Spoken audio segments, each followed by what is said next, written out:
I remember the morning light filtering through the half-open blinds, throwing soft bars of gold across my bedroom wall. My wife, Melanie, lay curled under the sheets, her hair half spilled over the pillow. She looked peaceful, almost too peaceful, considering how tense she'd been lately. My alarm went off at 7 a.m. sharp, just like every weekday.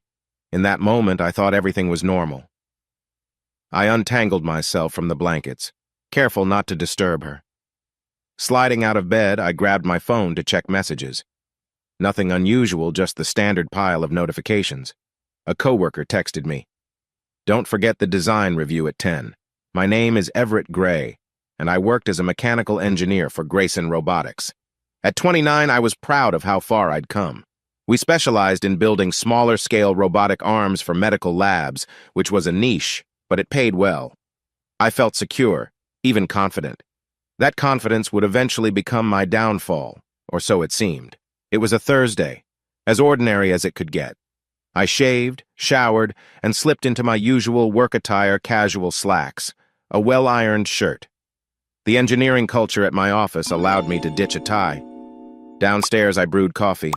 I heard Melanie stirring in the bedroom above, footsteps crossing the hall. Sometimes she left for her job early, sometimes not.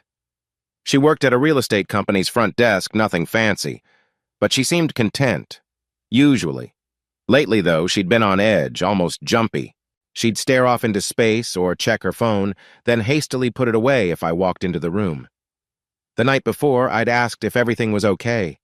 She just shrugged and said, "I'm fine, Everett, just stressed." I chalked it up to a stressful real estate season. I figured maybe she had a pushy boss or something. Downing my coffee, I listened to the faint hum of traffic from our suburban street. Our next-door neighbors, Derek and Elle Shaw, had an early start too, if the sound of their car leaving was any indication.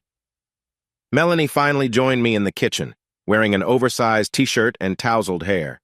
She gave me a small smile. I couldn't help but sense a chill under it. "Morning," she mumbled, heading straight for the coffee pot. I smiled back. "Morning, Mel. You sleep okay?" She nodded, eyes on her mug. "Yeah, just a weird dream." Then she changed the subject quickly. "Hey, do you have time after work to pick up groceries?" I noticed her quick deflection but didn't push it. "Sure," I said. "I'll grab them on the way home." That was enough conversation for the moment. 10 minutes later, I kissed her cheek and said goodbye. On the drive to work, I let the radio drown out any nagging questions about Melanie. She was my wife. We'd been married for 3 years, and I trusted her. People had ups and downs. I wasn't going to blow it out of proportion.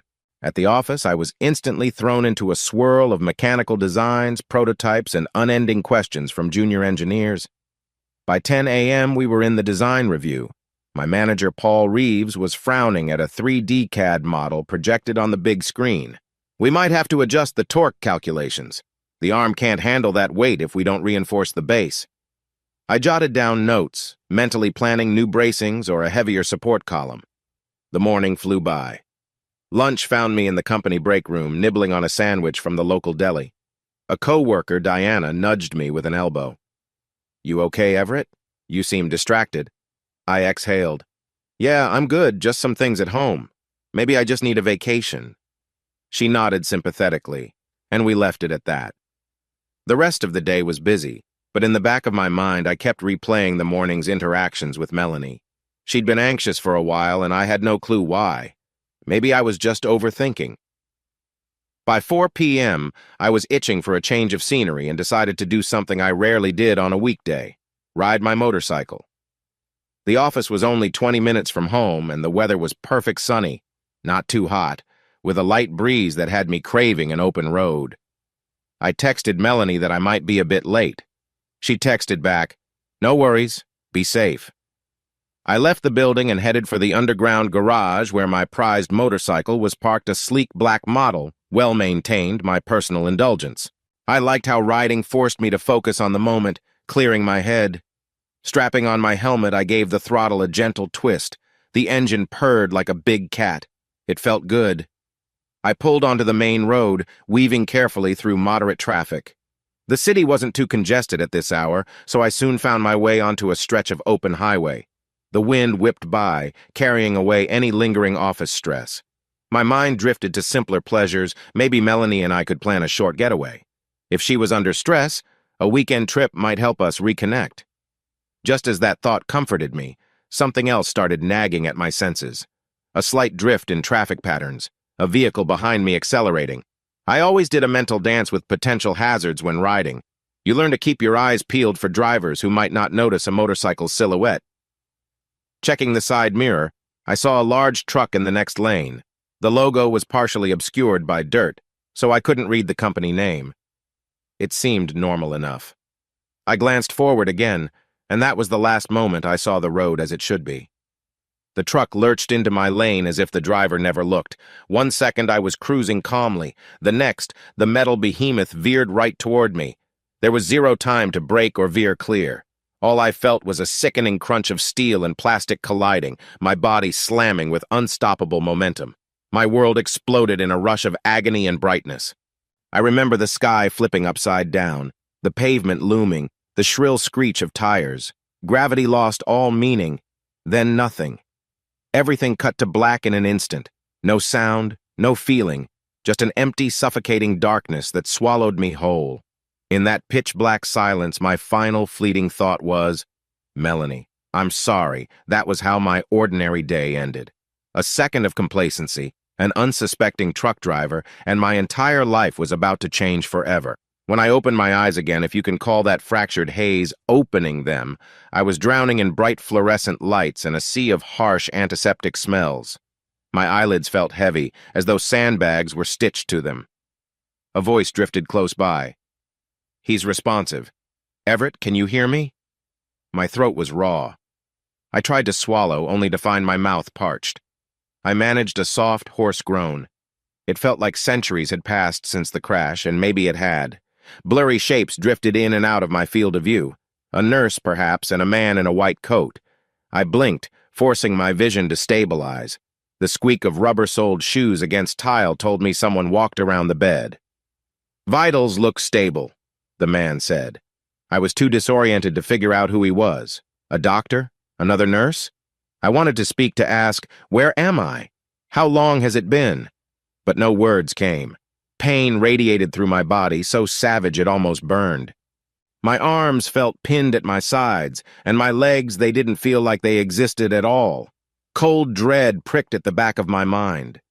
An eternity, or perhaps moments later, I saw Melanie's face looming over me. Her eyes were rimmed with red, and her mascara smudged. Everett, she whispered, voice trembling. She placed a hand on my forehead. You're in the hospital. You've been in and out of surgery for 2 days. I tried to speak, but my lips barely parted. The dryness in my throat made it impossible. She lifted a small cup with a straw to my lips, letting a few drops of water slide in. It stung going down, but I was grateful.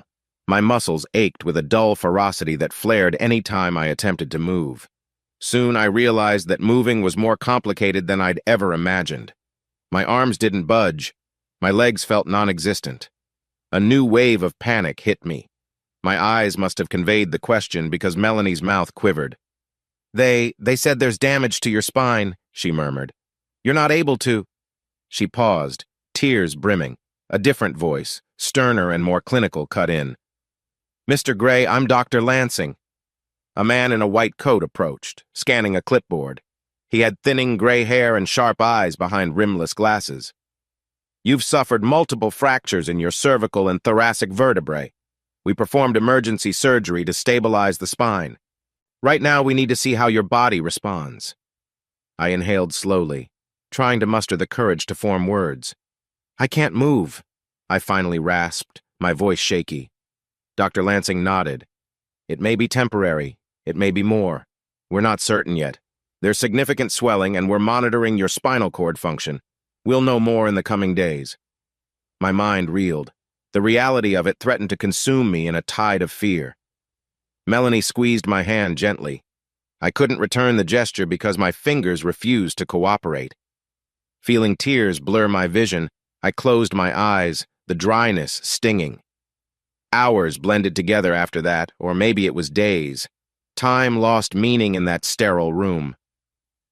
Over the next week, I drifted in and out of consciousness. Nurses came with pills and IV adjustments. I had visitors, a couple of co-workers from Grayson Robotics, my manager Paul, and even Diana from the lunch break.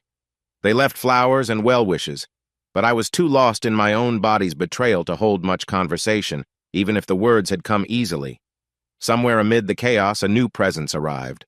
A stocky man in a suit, carrying a black briefcase, he introduced himself as Ronald Pierce, an attorney from a local law office.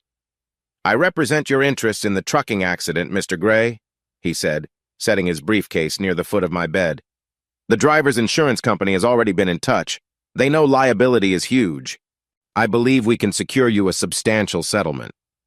I blinked at him, not quite sure how to process that. Melanie had perched herself on a nearby chair, arms crossed. "How big are we talking?" she asked quietly. Pierce glanced at the papers. "Potentially in the millions, given the extent of Everett's injuries and probable lifelong care needs." It felt surreal, like we were discussing someone else. I was strapped down to this bed, with no guarantee I'd ever walk, feed myself, or even breathe independently without pain. Yet here was talk of money, as if that could make it all easier. "Would that cover physical therapy?" Melanie asked, voice unsteady. Pierce nodded. "Yes, and more. We'll push for top compensation. The trucking company wants to avoid a prolonged trial. I strongly believe you'll be comfortable if we handle negotiations smartly."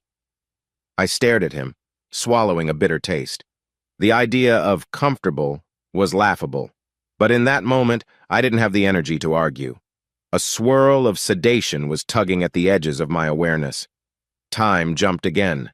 The next memory I have is of Dr. Lansing explaining that my condition was stable enough to move me from ICU to a specialized recovery unit. Another wave of painful tests followed: X-rays, scans, poking my legs and arms with sharp implements. Each test only confirmed how little sensation I had below my neck. One evening I woke to find Melanie sitting by the window. She looked exhausted. Her phone kept buzzing and she'd glance at it, type something, then set it aside. She stood when she noticed I was awake. They're finalizing the settlement forms," she said gently. "It'll be enough to handle everything." She smiled, but it was a sad smile. "Good," I croaked, my voice sounding foreign. "Thanks." Her eyes flickered with an emotion I couldn't read, something between relief and dread. "You're going to be okay, Everett," she whispered, though her tone quivered. "I'm here. We'll figure this out."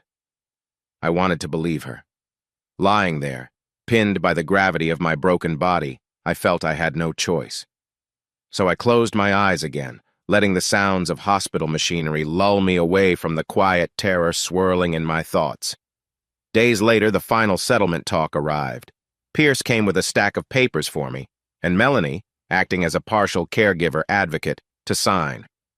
"This is a multi-million-dollar settlement," he said, looking more triumphant than I could handle. "I advise you to accept. Taking it to court might mean years of litigation." I blinked a yes, or something close enough. Melanie's face was unreadable as she put her name where required. Then it was done. I was a newly minted millionaire, with a shattered spine and no certainty about my future. The bitter irony sank in. When Pierce left, I heard Melanie exhale deeply, as if letting go of some colossal weight. Relief flickered over her expression. And in that moment, I wondered if she felt more relief for my well-being or for the money, but I pushed the thought away. She was my wife. She must have my best interests at heart. Right? I tried telling myself that as the pain meds kicked back in, and I once again drifted into the murk of unconsciousness. The road ahead was long, but at least we wouldn't be bankrupt. Little did I know that money was about to become both a lifeline and a weapon far beyond my control. The smell of antiseptic clung to my clothes as the hospital elevator dinged, announcing our arrival at the ground floor. Melanie wheeled me out into the lobby, me strapped into a bulky wheelchair that looked twice my size. My body was wrapped in various supports, including a stiff neck brace and a chest harness. I felt a rush of self-consciousness that I never expected to feel so vividly. "Over here," Melanie murmured, guiding the chair toward the automatic doors. Outside, a medical transport van waited. 2 attendants approached, speaking in gentle tones as they lifted me and secured my wheelchair inside. It was a crisp afternoon, warm enough that the sun felt good on my face, but not so warm that I was uncomfortable. On the drive home, I saw city blocks I'd driven past countless times, but now everything looked different. I was different. My arms lay limp on the armrests, and I couldn't even shift position without help. The driver kept up small talk with Melanie. "So, how long has he been in the hospital?" She explained it had been weeks, that I'd had multiple surgeries, and that we were finally stable enough to continue recovery at home. I barely registered the conversation, too wrapped up in my own swirling anxieties. Can I feed myself? Can I turn on the TV? All these mundane things felt light years away. It felt humiliating to need help for every small motion. Eventually, the van rolled up to our house, a modest, single-story place that Melanie and I had rented for 2 years. The porch was now outfitted with a temporary ramp, courtesy of the hospital's discharge planner. Melanie stepped out first. Then the attendants helped me down the ramp. My neighbors, Derek and Ella Shaw, appeared from next door wearing concerned expressions. Derek had that lawyerly look about him, slick hair, pressed pants, a forced half-smile. Elle, on the other hand, wore scrubs, probably fresh from a shift at the clinic where she worked as a nurse. "Everett, buddy," Derek said, approaching the wheelchair. "Glad to see you home. You let us know if you need anything, all right?" "Thanks," I managed, my voice still somewhat raspy. I'd been told I might need ongoing vocal therapy, but for now, I could at least speak in short bursts. Ella nodded sympathetically. "We can take turns helping Melanie if you ever need someone to stay with Everett while you run errands." She looked at me with genuine warmth. I gave a small nod. "Appreciate it." Derek helped maneuver my wheelchair up the ramp. Inside, I saw the living room had been rearranged to accommodate a hospital bed, all sorts of medical supplies, and a small table stacked with plastic containers. It smelled faintly of disinfectant Melanie must have spent time prepping. I felt a rush of gratitude. Despite the uneasy vibes I sometimes caught from her, she'd obviously worked hard to get this place ready for me. For the first week or so, everything was a blur. A stream of home health workers came to check vitals, adjust my medication, and watch for complications. Melanie tried, she really did. I saw her tension every time she had to help me with something basic, like adjusting a pillow or lifting a spoon to my lips. My arms were nearly useless. I could wiggle my fingers a little, but not enough to get a firm grasp on objects. One evening, we were in the makeshift bedroom-living room hybrid, with the TV humming in the background. Melanie hovered by my side, a spoonful of soup in her hand. "Open," she instructed softly, like she might talk to a child. I opened my mouth, letting her feed me. My cheeks burned with embarrassment. This is what my life has become? My muscles twitched with the urge to move, but they didn't obey. The soup tasted bland, or maybe my taste buds were shot from the medication. As she pulled away, she forced a small smile. "It's not so bad, right?" she said, her voice shaking slightly. I swallowed. "It's fine," I lied. By the end of that day, she seemed burnt out, pacing the house, responding curtly whenever I asked for something. After she tucked me into bed, she collapsed on the couch. I stared at the ceiling, anger and grief churning in my gut. I couldn't blame her for feeling overwhelmed, but it still stung to sense that caring for me might be an unwanted chore. A few days later, Derek knocked on the front door. "Just checking in," he said, stepping inside without waiting for a real invitation. He wore a charcoal suit, tie loosened at the neck. Elle's on a late shift, so I thought I'd swing by. He flashed a grin that didn't quite reach his eyes. Melanie seemed relieved to see him, oddly enough. "I'm so glad you're here," she said, letting out a tense laugh. I need to pick up some groceries and some prescriptions. I'm so behind." "Go," Derek said with an easy wave. "I can hang out with Everett for a bit." He turned to me, giving a casual shrug as if to say, "I'm just doing you a favor." I wanted to protest something about his smug face rubbed me the wrong way, but I swallowed any argument. It wasn't like I could physically stop him. I watched Melanie leave, anxiety tying knots in my stomach. Then Derek shut the door behind her, turning back to me. He let out a low chuckle, crossing his arms. "So, big guy, how's it feel being home? Better than some dingy hospital, I guess." I worked to keep my face neutral. "I'm managing." My tone was clipped. He pressed his lips together, nodding. You've, had a rough go of it. He glanced around at the tangle of medical supplies.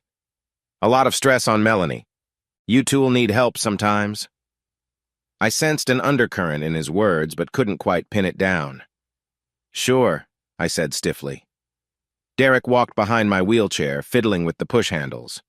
You know, if there's anything you need, I'm next door. I can carry you to bed if you need it, he said with a sly tone I didn't appreciate. When I stayed silent, he continued. In fact, I've already been helping out with some errands. Melanie's really grateful for it. Something about the way he said Melanie made my gut tighten.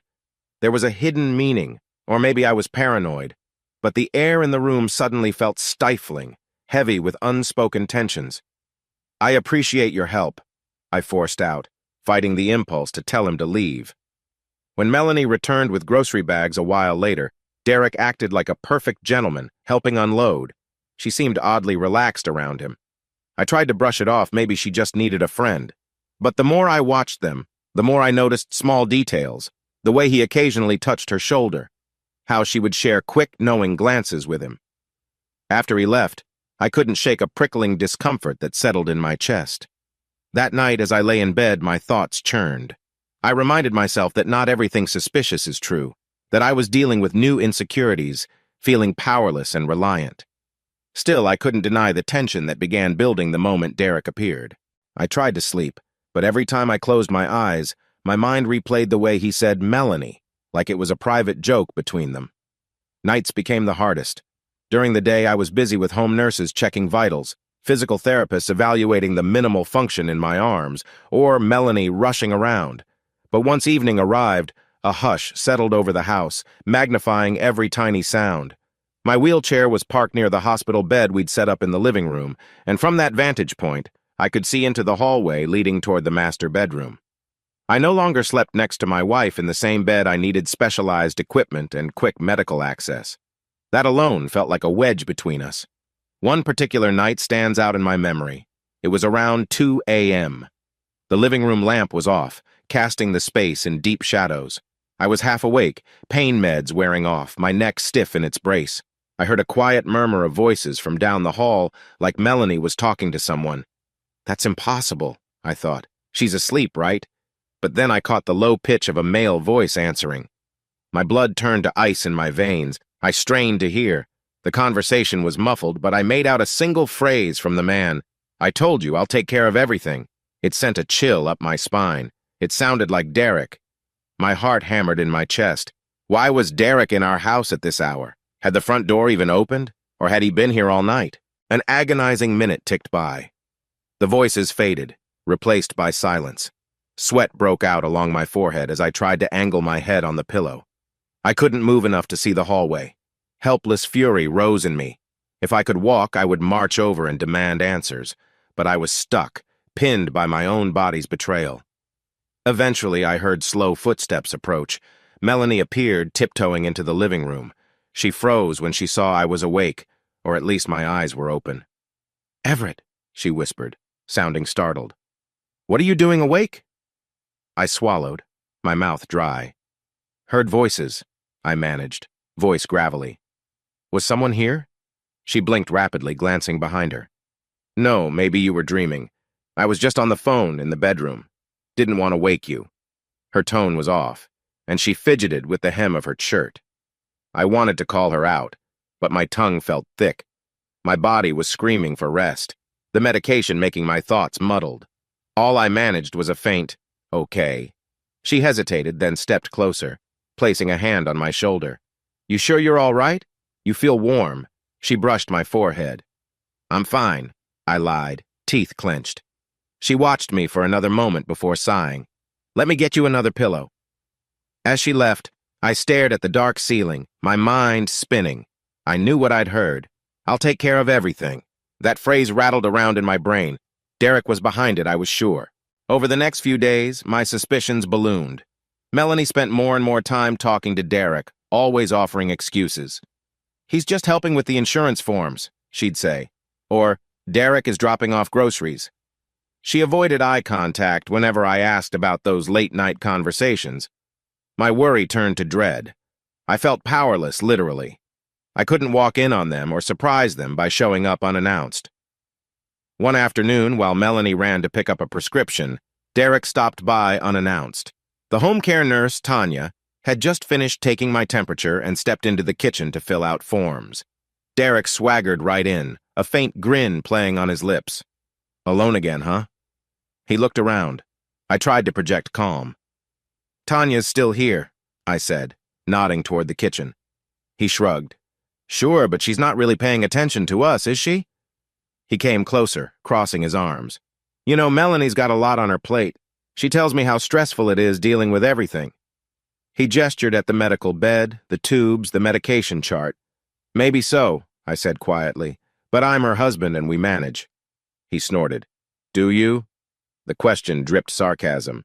He leaned in, voice low. Look, I'm not trying to be rude, but man, you're not the guy you used to be. Melanie needs more than some invalid dragging her down. Fury lit my veins. I'd never wanted to punch someone so badly, but I couldn't even clench my fist properly. Get out, I whispered, forcing every shred of rage into those 2 words. He paused, glancing toward the kitchen. Then he gave a half smile. We'll see. I'm here to stay, Everett. We'll see how things shake out. With that, he stepped away, strolling out as casually as if he were leaving a grocery store. Later that night, I brooded. My trust in Melanie began to fracture further. As much as I wanted to believe in her love, Derek's smug words kept echoing. We'll see how things shake out. I felt fear gnawing at the edges of my anger, fear that he was right. Maybe I was no longer the partner she needed. Then a new thought crept in, one I couldn't ignore. What if they're having an affair? At first, it felt too outrageous to be true, but the puzzle pieces started aligning in my mind. Late-night whispers, suspicious glances, her jumpiness, his possessive tone. I hated that I even considered it, but it was becoming impossible to brush aside. That same evening, I tried to talk to Melanie about it as she propped me up in bed. Mel, I began, swallowing the lump in my throat. Derek's been around a lot. Are we sure that's what we want? She darted her gaze away. He's just helping, Everett. I need the help. With you unable to well, you know. It's tough. I can't do it all alone. I can see that, I said softly. But do you trust him? He said some things to me. She grimaced. He's a jerk sometimes, yeah, but that's just how Derek is. Don't read into it. I pushed a little further, though I felt my chest tightening. Late at night, I heard talking. It sounded like a man. She shook her head, feigning a casual laugh. I told you I was on the phone with him once, but if you heard something else, I have no idea what it was. Maybe you had a dream. The painkillers can cause hallucinations, you know. Her easy dismissal stung. I wanted to scream, to demand honesty, but I realized that if she was hiding something, confronting her directly might make her clam up further. Still, a powerful resolve started forming within me. If they were conspiring behind my back, I would gather proof somehow. I wasn't just going to sit there like a helpless infant. My arms may not move, but my brain still worked. That night, after Melanie went to bed, I lay awake in the half-lit living room, listening to every creak and murmur in the house. My mind spun with scenarios maybe I could get Tanya to help me place a hidden microphone or a camera. I had enough of a technology background to figure out how to rig something small and covert. I can't let them walk all over me, I thought fiercely. I won't. Yes, I was trapped in a failing body, but I refused to be a victim. I clung to that determination like a lifeline. Even in the silent darkness, I felt that determination take root. Maybe I couldn't move or speak loudly, but I could plan. I could watch. And if they were betraying me, I'd find out. That vow coursed through me, a glimmer of strength in an otherwise powerless existence. The drone of the midday news on TV was the only sound slicing through the silence of my living room. My wheelchair stood locked in place, and I couldn't move myself from it. The hospital bed loomed behind me, my new domain. It still felt surreal that I rarely slept in the master bedroom anymore. Earlier that morning, Melanie had fed me a quick breakfast, scrambled eggs and toast, before she dashed off to handle some errands. She left in such a rush that she almost forgot to give me the remote I used to call the home nurse if I needed help. Watching her scramble around to find it, anxiety flickering across her face, I tried not to let suspicion eat at me, but I couldn't help noticing her phone lighting up with new texts. She kept pivoting away as if she didn't want me to see. According to the outline of my day, a home health nurse was supposed to check in soon. But to my surprise, Derek Shaw walked through the door first. He didn't bother knocking. Dressed in a tailored shirt and slacks, he carried a file folder under one arm like he'd come straight from a client meeting. "Morning, pal," he said in a cheery tone, stepping right into my personal space. "Melanie asked me to swing by. Something about making sure you're okay." He set the folder on a side table and glanced around at the clutter of medical supplies. My jaw tightened. If Melanie was truly out on errands, it was weird that Derek showed up so soon after she left, but I forced a polite nod. "I'm managing," I said quietly. He arched an eyebrow. "Yeah? Well, I guess that's the best you can do." Derek moved behind my wheelchair, fiddling with the push handles like he owned the place. I stayed silent, refusing to rise to the bait. "So where's your wife off to?" he asked, voice deceptively casual. "She didn't say much," I replied. "Groceries, I think. A quick pharmacy trip." He chuckled under his breath. "She'll be gone a while, I bet." He circled to face me again, then shrugged in a theatrical way. "Women love to shop, right?" I tried not to glare. The tension between us had been steadily growing. "She does what she needs to do," I said, carefully neutral. Derek's presence always felt suffocating, like a dark cloud creeping over my home. He tapped the folder on the table. "Well, I've been helping her with some financial stuff," he explained. "Just making sure everything's in order while you're on the mend. She told me how complicated your settlement checks can be." A mocking grin tugged at his mouth. What a burden it must be for her to juggle all these obligations. My stomach twisted. I hated the insinuation that I was now a burden. "We'll figure it out," I said, each word weighed down by my frustration. "We don't need you sorting every detail." He flashed a tight smile. "Relax, I'm just trying to help." Then his phone buzzed. He glanced at the screen and smirked. "I've got to step outside for a minute. Phone call. Work-related," he announced. Before I could respond, he spun on his heel and strolled out, leaving me alone with the TV anchor's droning voice. I sat there, feeling a wave of helpless anger. My imagination conjured the worst scenarios. Derek texting Melanie, maybe telling her how easy it was to waltz in and out of my home while I sat immobile. A missing wife was an exaggeration, but the fact was, she was gone a lot, and he was around too much. Eventually, a nurse named Alyssa arrived. She was new filling in for my regular nurse who had the day off. Alyssa was tall and soft-spoken, with a calm presence that helped me relax, if only a little.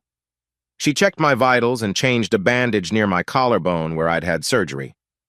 "Looks like everything is stable," she said, offering a reassuring half-smile. "Thank you," I mumbled. Have you seen my wife?" Alyssa hesitated, then shook her head. "No, sorry. The door was unlocked when I came in, so I just let myself inside. Do you need anything else?"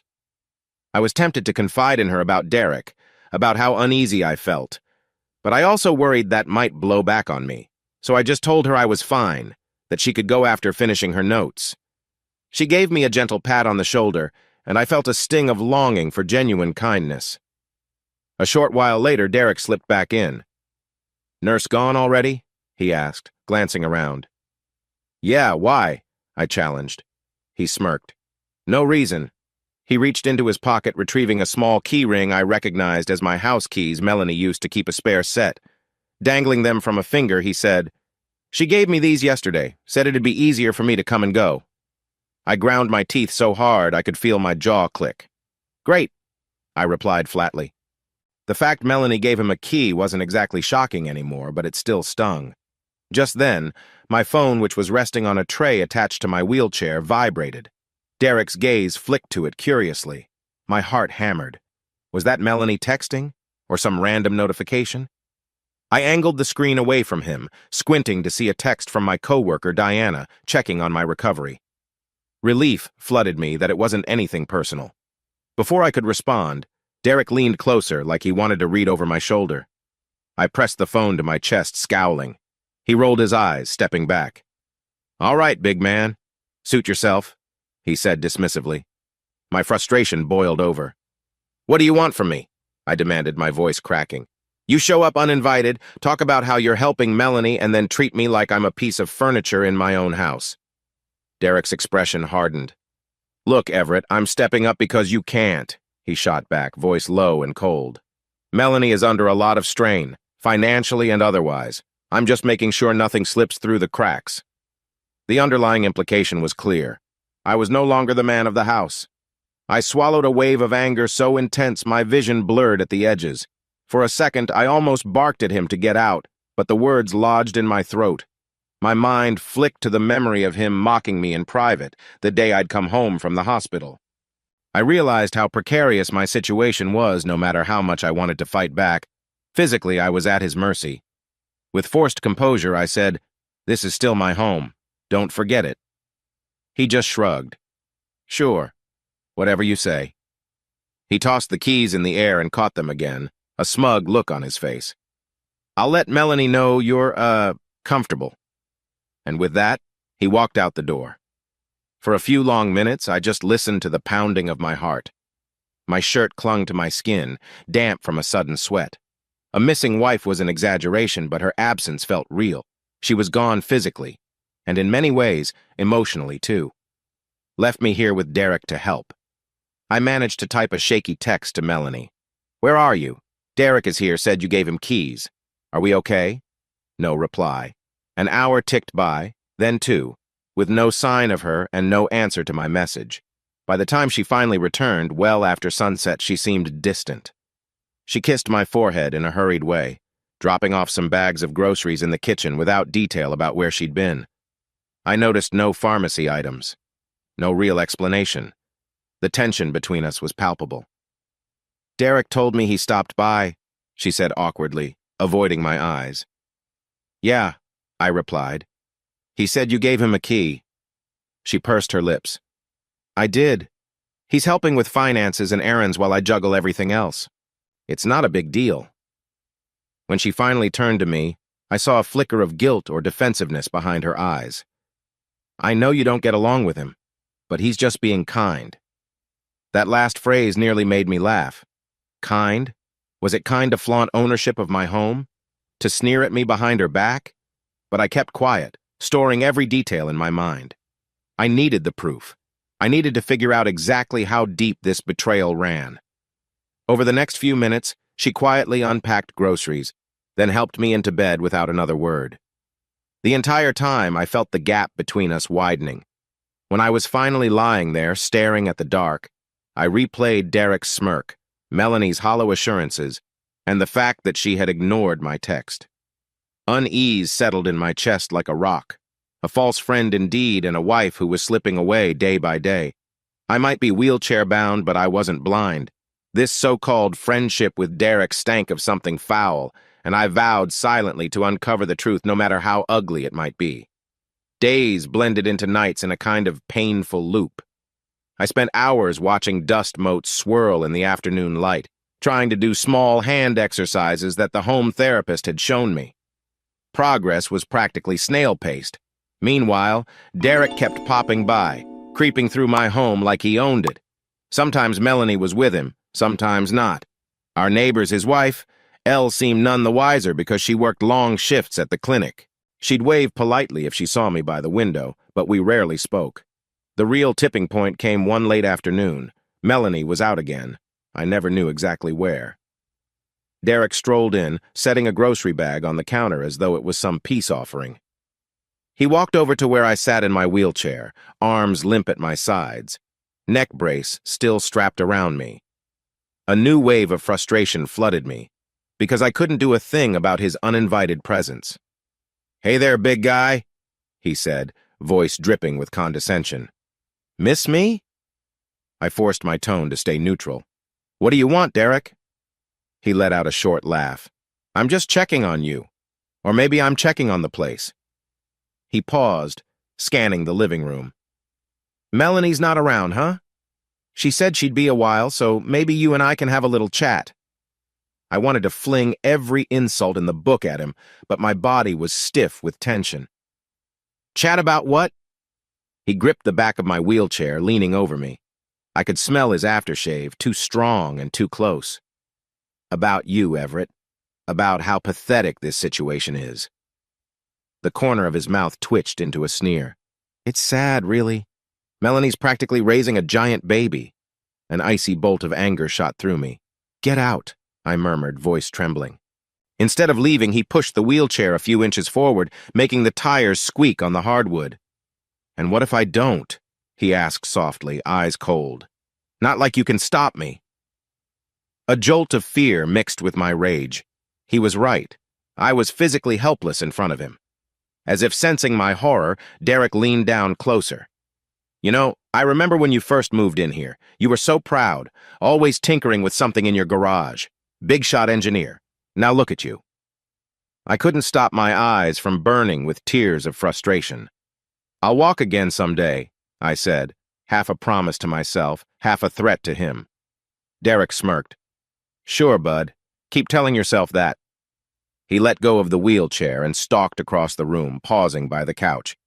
Melanie's a good woman, but she needs a real man to handle things. You get what I'm saying? My stomach churned. This was cruelty in its raw form, and he was feeding off my inability to fight back. Swallowing the tight lump in my throat, I tried to hold his gaze. She's my wife, I said, my voice shaking. He snorted. A wife who's barely here. Ever wonder why she's always out? He let the question dangle. Let me just say, sometimes I cover for her. I tell folks she's shopping, picking up prescriptions, you name it. But who knows where she really is? My mind raced, conjuring up the worst possibilities. Was she meeting with him somewhere else? Was there more going on than I'd suspected? I couldn't get the words out, though. My tongue felt numb. Derek leaned against the back of the couch, crossing his arms. I could do a lot more if I wanted, he said softly. But for now, just remember who's in control here. If I decide to call the shots, I will. And if you ever try to get in my way, well, let's just say I have ways to keep you in check. A wave of revulsion coursed through me.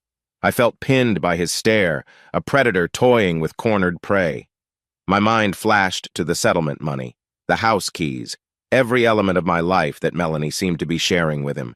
The rage inside me crystallized into something sharper, a promise of retribution, or at least survival. I silently vowed, I will remember every word you say, Derek, and one day I'll make you pay for it. His phone chimed. He glanced at it, nodded as if reading an update. Well, looks like I'm off for now, he said, pushing off the couch. Before he left, he paused by the door, turning to look at me. Try not to dwell on anything too dark, okay, buddy? His tone was pure mockery. Wouldn't want you to stress yourself out. I inhaled shakily, forcing myself not to respond. Only when the door clicked shut did I let out a ragged breath. My arms trembled with useless anger. In that moment, I realized how alone I was. Sure, there were nurses, occasional visits from old co-workers, and neighbors who meant well, but Derek had embedded himself like a malignant presence in my life. And Melanie, the one person I desperately needed to defend me, was absent. Time crept by until Melanie finally returned.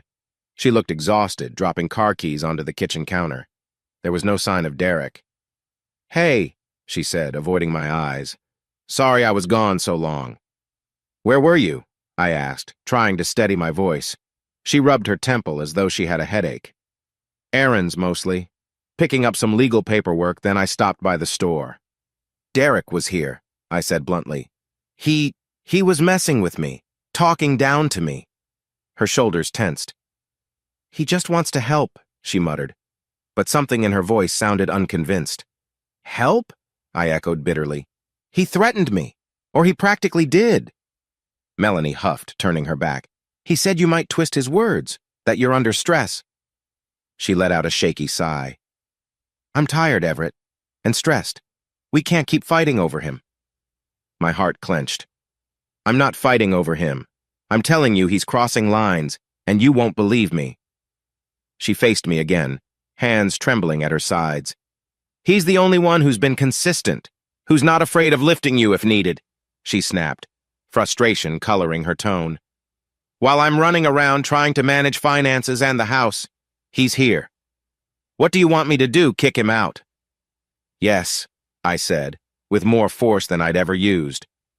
"I want you to protect me. I want my wife to stand by me, not by some jerk who insults me in my own living room." Tears welled in her eyes, but she blinked them away. "You don't understand, Everett. This whole situation." She let out a defeated exhale. "We can't survive without help. You're not able, and we can't afford professional round-the-clock care, not at the level we need." I swallowed, furious that she was using my disability as a shield. We did have money plenty from the settlement, or so I'd thought. Yet her story implied we were strapped for funds. "I can't keep doing this," I whispered. "I can't keep watching him treat me like trash." She pressed her lips together, wiping her eyes. "Let's talk about it later," she mumbled. Then, before I could protest, she disappeared into the bedroom, shutting the door behind her. The click of the latch felt final. I sat there, my thoughts blazing in circles. Derek's cruelty had reached a boiling point, and Melanie's excuses felt hollow. The rage inside me turned into a grim kind of resolve. I have to do something, I told myself. If they won't help me, I'll help myself. That night, as I tried to sleep, every bruise from Derek's rough manhandling throbbed. My chest ached from the emotional weight, too. With my eyes squeezed shut, I promised myself I wouldn't stay a silent victim. Someday soon, I would find a way to fight back no matter how broken my body seemed. I would not be pinned down forever. Sunlight cut through the blinds like shards of glass, reminding me that another day had started. My typical morning routine involved a home nurse, often Alyssa, sometimes someone else, helping me out of bed, adjusting my brace, and giving me breakfast. Melanie might be present, or might not. Her schedule was as erratic as the storms that sometimes blew in unexpectedly. Derek's presence hovered like a thundercloud, threatening to appear unannounced at any time. This particular morning, I was finishing a bowl of oatmeal that tasted like wallpaper paste when the doorbell chimed. Alyssa glanced over from where she was tidying up medical supplies. "Expecting someone?" she asked. "No clue," I murmured. "Could you see who it is?" She nodded and headed out of my sight line. I was in the living room, strapped into my wheelchair, feeling a dull ache in my shoulders. Minutes later, I heard voices, Alyssa's polite tone, then a rich baritone I didn't recognize. Curiosity piqued. I tried to straighten myself in the chair. When Alyssa returned, she wasn't alone. Right behind her was a man in his late 50s, wearing a neat suit. He had salt and pepper hair, combed back, and sharp eyes that studied me with calm intensity. "Mr. Gray," he said, inclining his head in greeting, "I'm Dr. Martin Hirsch." His voice carried a certain quiet confidence. I glanced at Alyssa, bewildered. She offered a small smile. "He asked to speak with you about a special medical opportunity." I nodded, a wave of hope and skepticism mingling. "Dr. Hirsch," I echoed, clearing my throat. "What can I do for you?" He stepped closer, setting a slim briefcase on the couch. "It's more about what I can do for you," he said. "I've heard about your accident, the spinal injuries, your current immobility." He motioned to my wheelchair and braces with a sympathetic look. "I run a private research facility that focuses on advanced spinal treatments and nerve regeneration." My pulse fluttered. "That's a lot to take in. Did my hospital refer you?" He smiled, faintly. "In a manner of speaking. Word travels in the medical community when someone with your condition is looking at a lifetime of limited mobility. I've reviewed some of your surgical notes, with your permission from the hospital's record system." He held up a sheaf of papers. "And I believe I can help." I caught Alyssa's eye. She shrugged like she had no more clue than I did. Slowly, I exhaled. My surgeon said it might be a long shot for me to ever stand or walk again. Dr. Hirsch pressed his lips together thoughtfully. "I won't promise miracles, Mr. Gray, but my facility has made breakthroughs with 3D bone grafts and nerve interface technology that could potentially restore partial or even full function. It's experimental, yes, but I've seen positive results in other patients with catastrophic spinal injuries." A swirl of adrenaline coursed through me. The idea that I might not be trapped forever, was that truly possible? But reality tugged at my rational side. Experimental means risk and cost.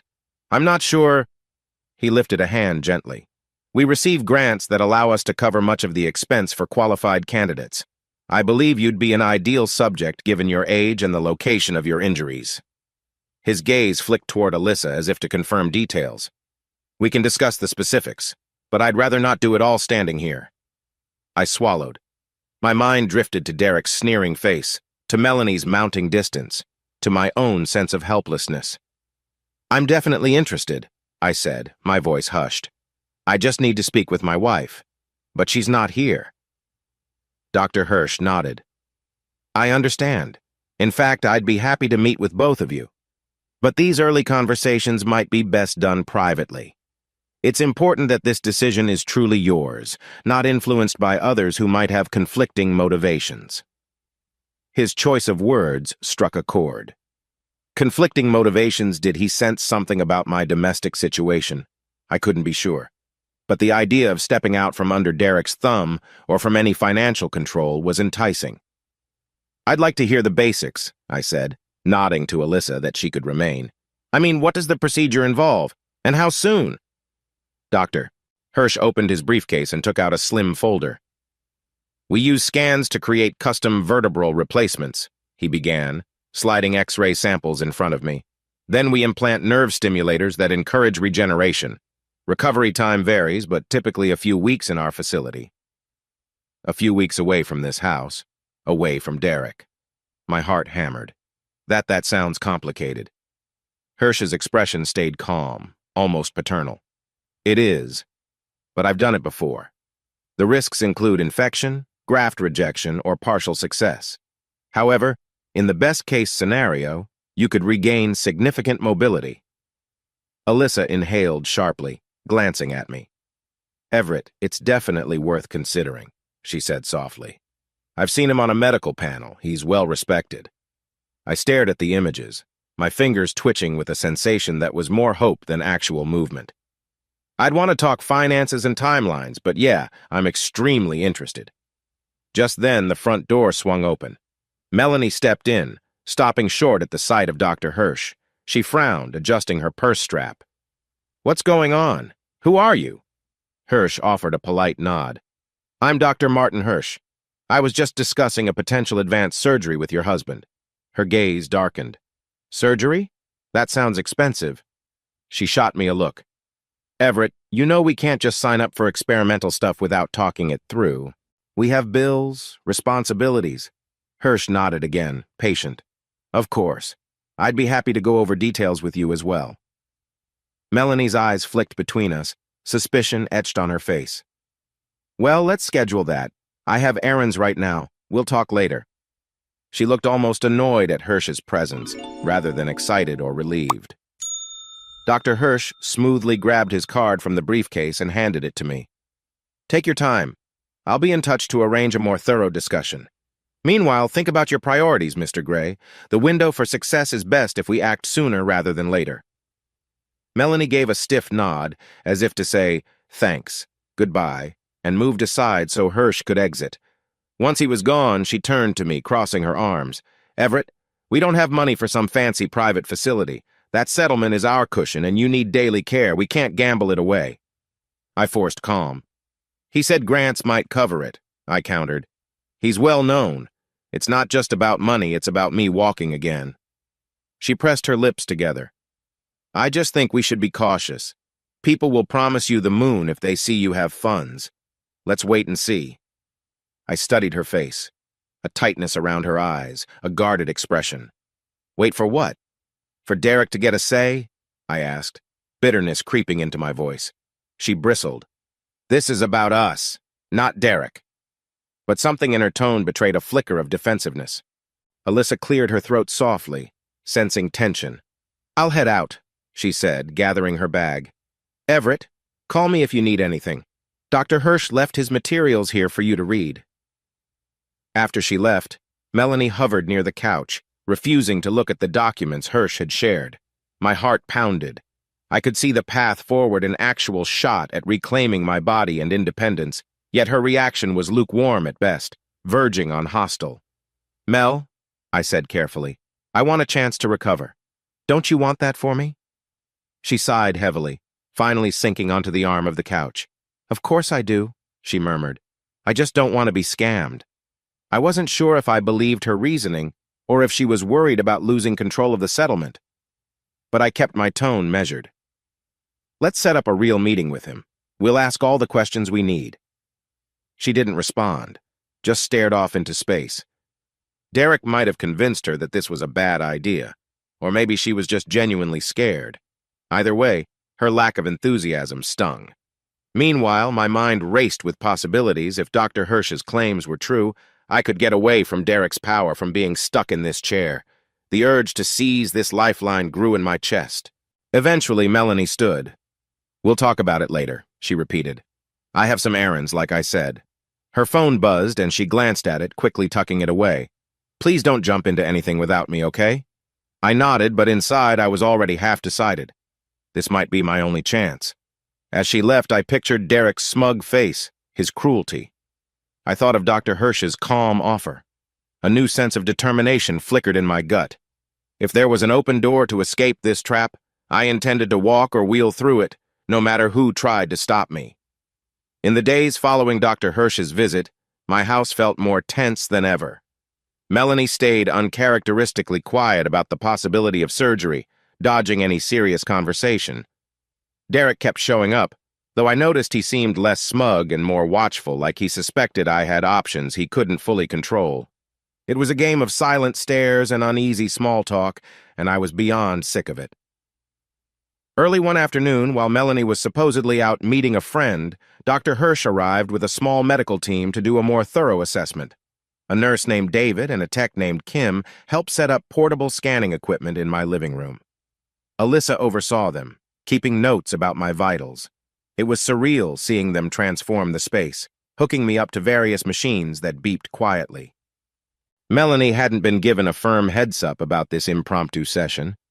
I hadn't told her because she kept avoiding me. Was it deceptive? Maybe. But my gut told me that if I informed her or Derek, they'd find some way to sabotage it. Dr. Hirsch's voice was reassuring as he explained each step. "We're doing a localized scan of your spine, checking the nerve conduction status," he said. "It'll help us finalize the custom implants." His eyes flicked to me with a confident glint. "If everything aligns with what I've seen so far, we can schedule the procedure soon." A flutter of hope rose in my chest. "How soon?" I asked, my voice barely containing my excitement. He glanced at David, then at the data streaming onto a monitor. "Potentially next week. The longer we wait, the more muscle atrophy sets in, but we'll see what the final scans say." Next week. The idea that I could be out of this house, even temporarily, made my pulse race. I wondered how Melanie would react if I actually left, or Derek for that matter. Would they just let me go? I pushed the question aside, one problem at a time. Halfway through the scan, the front door swung open. Melanie stepped inside, looking startled to see Dr. Hirsch and his crew. She set down her purse with a thump. "What's going on here?" she demanded, her tone sharp. "I arranged a more detailed scan," I said calmly, though adrenaline buzzed under my skin. "Dr. Hirsch offered to do it at home to save me a trip." She shot Dr. Hirsch a skeptical look. "I thought we agreed we'd talk about it first." Hirsch nodded, professional but firm. "I'm simply gathering data, Mrs. Gray. No final decisions have been made. The results will help us have a more informed conversation." Melanie's gaze flicked to David and Kim, who were too busy adjusting monitors to pay attention to her hostility. Finally, she took a deep breath, crossing her arms. "All right, do what you have to do. But we need to talk afterward. Privately, Everett." I gave a small nod, relief flooding me that she wasn't outright kicking them out. The scanning continued for another half hour. When they finished, Hirsch and his team packed up quickly and left, promising to analyze the data and call me that evening. Melanie followed them out, presumably to ask her own questions. Meanwhile, I sat in my wheelchair, nervous and excited in equal measure. Not 15 minutes later, Derek arrived, his face tight with barely restrained anger. He approached me, voice low.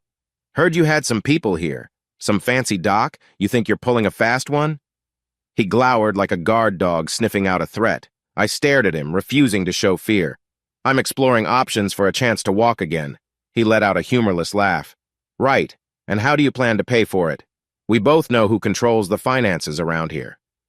His meaning was clear. Melanie does, with me whispering in her ear. My chest tightened, but I kept my tone steady. Dr. Hirsch has grants. The cost might be minimal, and I can sign for my own medical decisions, you know. Derek's jaw twitched. He stepped closer, looming.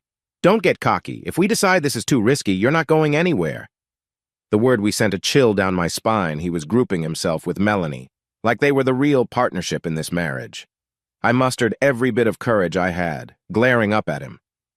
We'll see about that. He scoffed, then turned as Melanie re-entered the room. They shared a look, some silent conversation I wasn't privy to. Then Derek said, I'll leave you two to talk, and brushed past her on his way out. Melanie didn't stop him or say goodbye, which only fueled my suspicion further. She drew in a shaky breath, approaching me.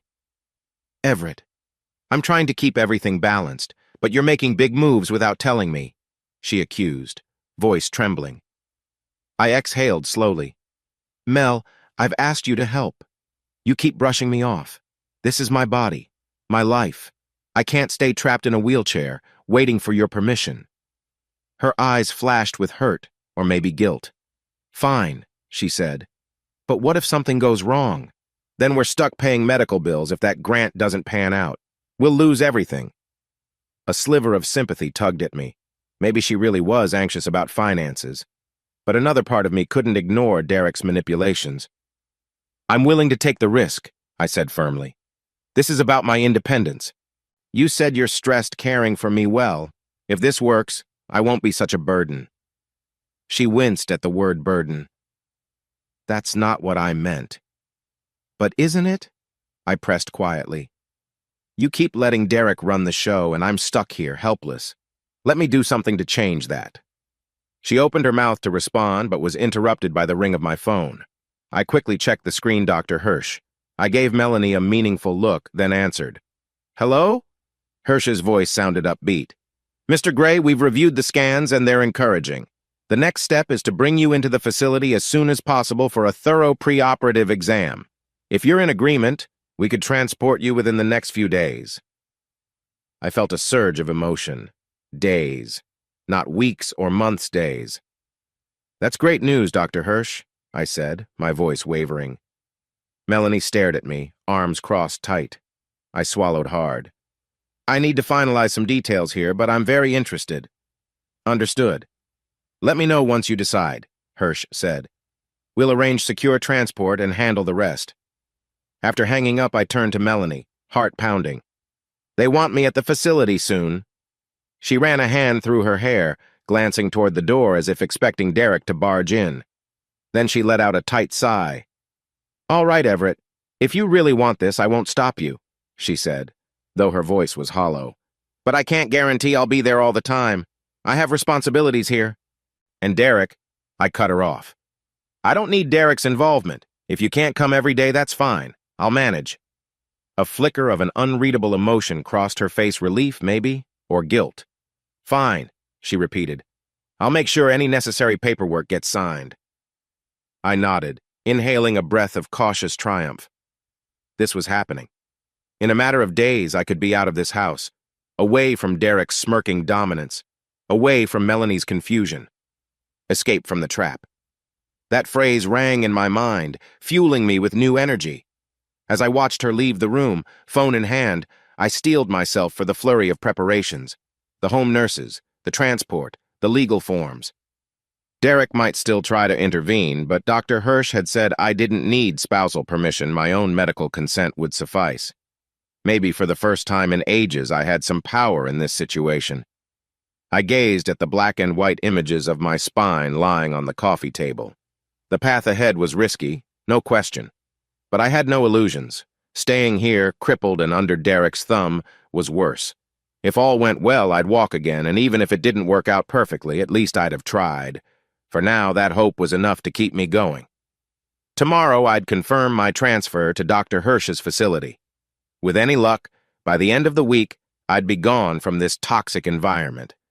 A tiny part of me whispered that Melanie's motives were still murky, but I shoved that aside.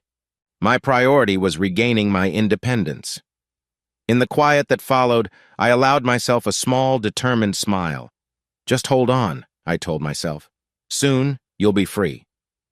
They wheeled me through a set of double doors into a pristine operating room that smelled of disinfectant and ozone. My heart pounded in my chest as the overhead lights glared down, making every surface gleam. I tried not to think about Derek or Melanie. This was a new space, a place where I might finally break free of the chains that held me in that toxic house. Dr. Martin Hirsch stood at my bedside, offering me a calm, reassuring smile. "We've done all the scans and 3D modeling," he said softly. "We're confident the implants will fit perfectly around your damaged vertebrae. The nerve interface technology is still experimental, but I believe you're an excellent candidate." I nodded, my throat tight. A nurse, I caught her name as Chloe wrapped a blood pressure cuff around my arm, while another, Renata, pressed an oxygen mask gently over my face. "Just breathe normally," she said, voice muffled through the plastic. My mind reeled with a flurry of thoughts. What if it fails? What if I never walk again? What if Derek and Melanie find a way to sabotage this? But beneath that fear, a kernel of determination held firm. I had to try. The anesthesia hit me faster than I expected. My limbs, still mostly unresponsive, felt even heavier. "Doctor." Hirsch's voice grew distant. "Remember, Everett, you'll be closely monitored the entire time. You're safe." And then the lights winked out. I awoke to a dull throbbing in my back and the soft beeping of monitors. My mouth felt like cotton, and a strange tingling crawled along my spine as if tiny insects were scuttling under my skin. Panic flared. I opened my eyes slowly. Everything came into focus. White walls, a window letting in filtered sunlight, an adjustable bed that looked more advanced than the hospital bed I'd had at home. I tried to speak, but my throat was hoarse. A nurse I didn't recognize, Gabriel, popped into view. "Easy there," he murmured, holding a cup of water with a straw to my lips. "Surgery went smoothly. Dr. Hirsch wants to see you awake before he heads into his next procedure." I sipped gratefully, the water soothing my dry throat. My thoughts swirled, but one question stabbed through them all. "Can I move?" Steeling myself, I tried to lift my right hand. At first, it felt like I was commanding a cinder block. But then, to my shock, I saw my fingers twitch, a tiny, shaky movement, but it was real. My breath caught in my chest, tears pricking my eyes. Gabriel noticed. "That's a good sign," he said, smiling. "The nerve interface implants might cause strange sensations while your system adapts. Expect ups and downs." Before I could respond, Dr. Hirsch entered, expression bright. "Everett," he greeted. "Welcome back. We replaced 3 damaged vertebrae with composite implants and installed nerve stimulators.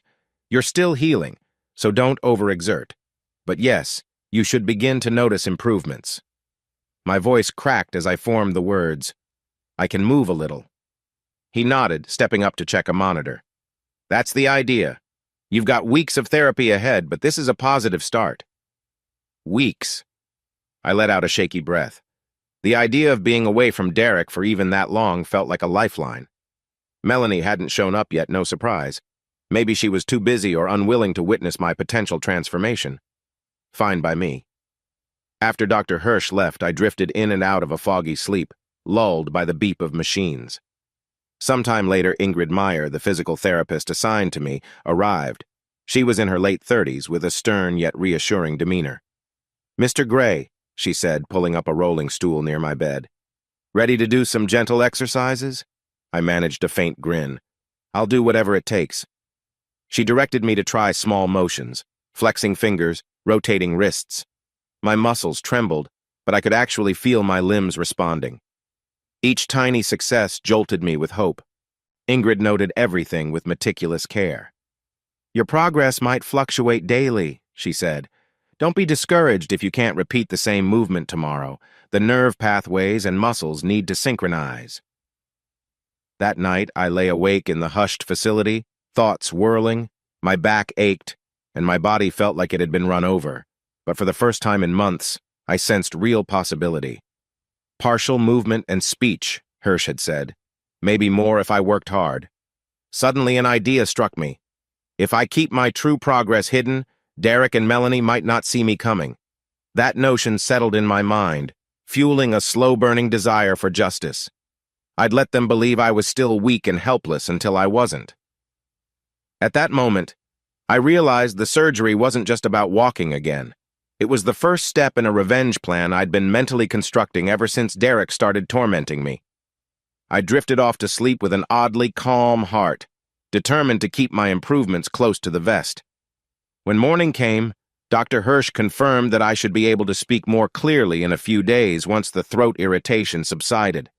By the third day post-op, I was already managing stilted conversations, though my voice wavered with fatigue. In a call with Melanie, I made sure Ingrid was present so she wouldn't browbeat me. She sounded distant. "They said the surgery was complicated," she remarked flatly. "How are you?" "All right," I replied in a subdued tone, leaving out the fact I'd moved my fingers or that my arms were gaining slight strength. "It's slow." She paused, as if unsure how to respond. "Well, I'll, try to come by if I can get away from everything." I hung up feeling oddly relieved she wasn't rushing over. I didn't want her or Derek to see me just yet. Let them think I was still the broken man they'd left behind. Later that afternoon, Ingrid helped me stand just for a moment using a specialized frame that supported my weight. I nearly sobbed at the sensation of bearing even part of my body weight on my feet. Her grip on my upper arms kept me steady, and the brace around my waist prevented a fall. It was just a few seconds, but it felt like stepping onto the surface of the moon. By that evening, I lay in bed replaying every improvement. My back throbbed, but the nerve dingling had settled into a manageable hum.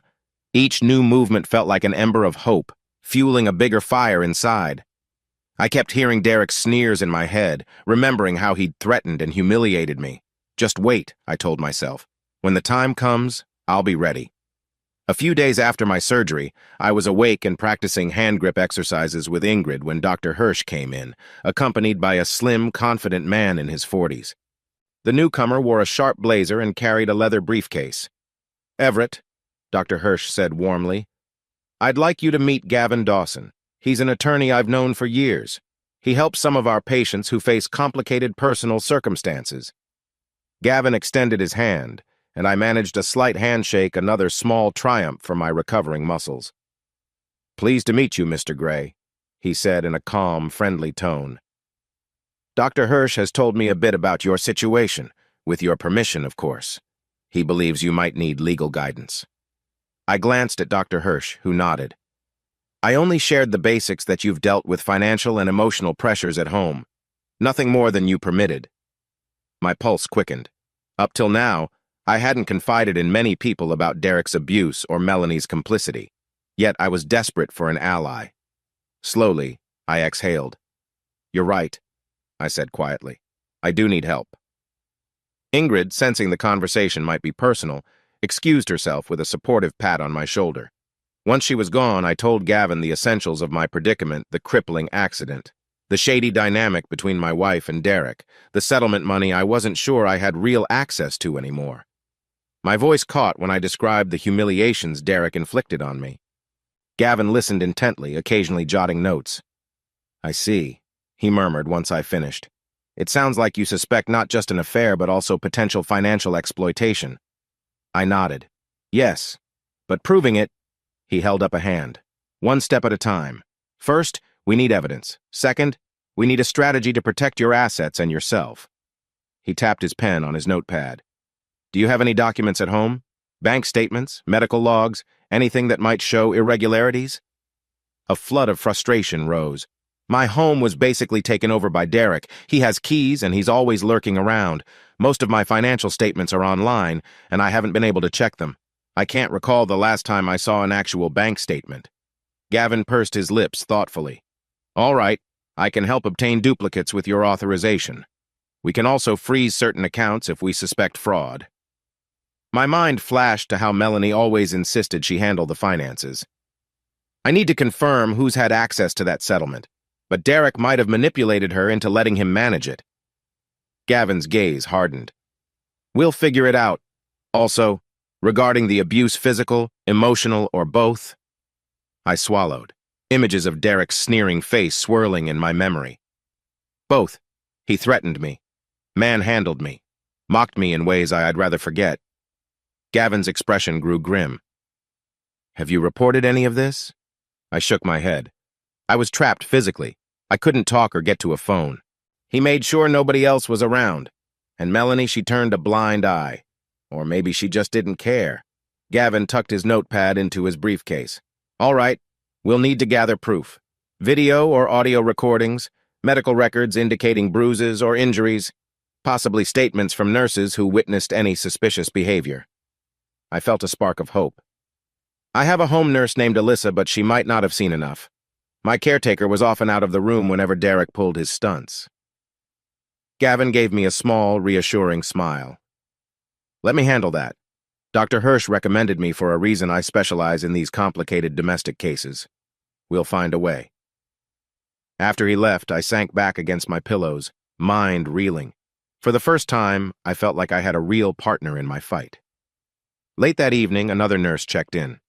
Maeve Carter, a tall, soft-spoken woman with wavy brown hair pinned back. She introduced herself as the night shift supervisor. "I'll be seeing you most nights," she said, adjusting an IV line in my arm.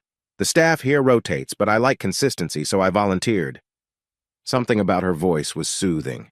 "Thanks," I mumbled. My back still ached, but the nerve interface implants buzzed less tonight. Maeve gave me a warm smile. "I read your chart. Impressive progress already. Must be tough, though." I exhaled. "It is." I hadn't planned to open up, but something about her gentle presence invited trust. "I'm dealing with more than just a spinal injury." She nodded as if she understood more than I was saying. "Dr. Hirsch mentioned you've been under a lot of stress." I stared at the ceiling, fighting a surge of complicated emotions. I've had to deal with people who took advantage of me when I was at my lowest. Maeve's eyes flickered with empathy. "I'm sorry," she murmured. "I hope this place can be a safe haven for you to recover." The sincerity in her words almost made my chest tighten. "Thanks. I appreciate that." She finished adjusting my blankets and made a light joke about the squeaky wheels on my new wheelchair, coaxing a reluctant smile out of me. It was the first time in months I felt a genuine sense of comfort around a caregiver. When she left, the room seemed quieter. I gazed at the reflection of the hallway lights on the polished floor. Allies and information, I thought. Gavin was already in motion, Ingrid was guiding my body's return to strength, and Maeve offered unexpected emotional support, a trifecta of help that I desperately needed. Yet beneath it all, a coiled anger remained. I didn't just want to survive this, I wanted retribution. Derek's cruelty and Melanie's betrayal deserved to be exposed. My chance was coming, and with Gavin's legal acumen, I could gather the evidence I needed. I drifted off to sleep with a faint sense of confidence, the kind that comes from realizing you're not alone in the fight anymore. Tomorrow I'd push myself harder in physical therapy.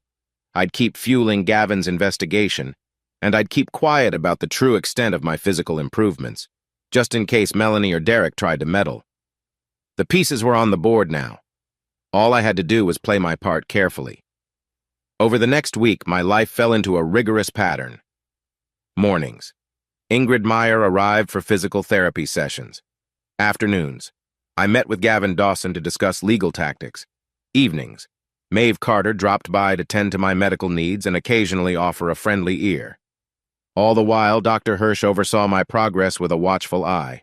My body responded well to the implants, though the nerve impulses occasionally caused pin sand needle sensations. Ingrid taught me new exercises daily, small arm lifts, assisted walking with a harness, gradually building muscle memory. I kept the actual speed of my improvement under wraps, instructing Ingrid and Dr. Hirsch not to share specifics with Melanie, my official caretaker, unless absolutely necessary. They agreed, respecting my wish for privacy. One afternoon, I sat in a light-filled therapy room with Ingrid. She had me balancing on parallel bars, working on shifting weight from one leg to the other. Every move felt precarious, like I was a toddler learning to walk. But I managed a few steps, my arms shaking from the strain, before Ingrid eased me back into a sturdy chair. Her face was a mix of encouragement and caution. "You're pushing yourself hard," she noted. "Don't risk a setback." Breathless, I wiped sweat from my brow. "I'd rather risk it than stay weak." She nodded, handing me a water bottle. "Just be careful, okay?" That evening, I found Gavin waiting in my room. He'd pulled a spare chair beside my bed, flipping through a file of documents. "Hey," I greeted, my voice still raspy from therapy. "You've got updates?" He looked up, expression serious. "I do. My private investigator, Naomi Reyes, has been tailing Derek and Melanie. She's uncovered some questionable behavior, bank visits, joint appearances at certain lawyers' offices that don't specialize in personal injury, but in estate planning. It's possible they're trying to secure power of attorney over your finances or set up a trust that excludes you." A chill ran through me. "Melanie must be letting Derek orchestrate everything," I said bitterly. "Does Naomi have proof?" Gavin tapped the folder. "We have photos, timestamps, nothing definitive yet, but it's a start. We also need evidence of abuse. If we get testimony from a nurse who saw suspicious bruising or overheard threats, that could help." I thought of Alyssa. She didn't witness much, but maybe she noticed something off. "We'll interview her," Gavin said. "In the meantime, I've filed paperwork to confirm the status of your settlement accounts. We'll see if any unauthorized transfers have occurred." My fists clenched. I need them to face consequences, not just for the money, but for the humiliation. Gavin's gaze sharpened. "We'll get there. It's best we move methodically. If Derek suspects we're onto him, he might hide assets or intimidate witnesses." I exhaled, trying to quell the anger that simmered inside. "Understood." That night, Maeve swung by, checking my bandages and the neural stimulator implant behind my shoulder. After finishing, she lingered a moment. "You seem tense," she observed. "Anything I can help with?" I hesitated, telling her about the entire revenge plan felt risky, but her concerned expression eroded my caution. "I'm dealing with a lot," I admitted. "My wife might be working against me, along with a man who hurt me. My lawyer is gathering evidence." She nodded, pressing her lips together sympathetically. "I had a patient once who dealt with a similar situation: abuse, financial manipulation. It's horrible what people do when they smell money and vulnerability." Her understanding tone made my chest tighten with something like relief. "I'm just trying to stay focused on the big picture," I said softly. "Sometimes I get so angry I can barely breathe." Maeve laid a gentle hand on my forearm, an intimate gesture that felt comforting rather than invasive. "Use that anger as fuel to get better," she said, "but don't let it consume you." Her words stayed with me long after she left. Later that night, I wrestled with insomnia, replaying Derek's threats in my head. But interwoven with that fear was the image of me stepping forward at those parallel bars, inch by inch, regaining what I'd lost. Each step is a step toward justice, I told myself. Over the next few days, Gavin's private investigator delivered more data. Melanie was spotted meeting with a Jason Pollard, an accountant rumored to bend rules for shady clients. Derek accompanied her. The implication was obvious. They might be restructuring finances or forging documents. When I asked Gavin if we could just confront them, he shook his head. "Not yet. We want them to feel safe. Keep making mistakes." I agreed, even though the waiting tore at me. Building the case in silence was painful, like biting my tongue for the sake of a bigger payoff. During therapy sessions, Ingrid introduced more challenging exercises. One day, she clapped her hands as I managed to take 3 unsteady steps without the harness, just her guiding arm at my side. My heart thundered in my chest, and my legs wobbled, but I did it. Even when my knees buckled, Ingrid caught me, and I laughed at the surge of adrenaline. She grinned. That was impressive, but let's not overdo it. I sank into my wheelchair, panting. "Don't tell Hirsch how quickly I'm pushing," I joked, half serious. She raised an eyebrow. "You want to keep your progress secret from everyone, or just certain people?" "Some people," I said with a tight smile. "I have my reasons." She didn't pry further, yet I sensed she understood there was more to my rehab than simply walking again. I was training for a face-off, one that required me to play the victim until the perfect moment arrived. Back in my room, I thought about the arrangement I'd made with Dr. Hirsch to downplay updates to Melanie. He was professional, sending only broad status emails. "Everett is stable. Improvement is steady." Enough to keep her from asking too many questions. Meanwhile, Derek never called, not once. He probably assumed I'd fail, or that he'd eventually swoop in to gain legal control. At the close of another hectic day, I found myself alone, watching the city lights twinkle through the facility's large windows. My reflection stared back at me, a man still wearing a back brace but with renewed fire in his eyes. I flexed my fingers, marveling at how foreign yet incredible it felt to command my body once more. Soon, I promised myself. Soon they'll realize I'm not the helpless puppet they assumed. That resolve carried me forward. Each silent step in my physical recovery mirrored each silent step Gavin took in gathering evidence. We were building a fortress of facts, waiting for the right moment to drop the hammer. The day started like so many others. A morning therapy session with Ingrid, followed by a thorough exam from Dr. Hirsch to check the nerve implants. My spine tingled, a sensation I was gradually accepting as the new normal. Midday, Gavin arrived with an air of excitement.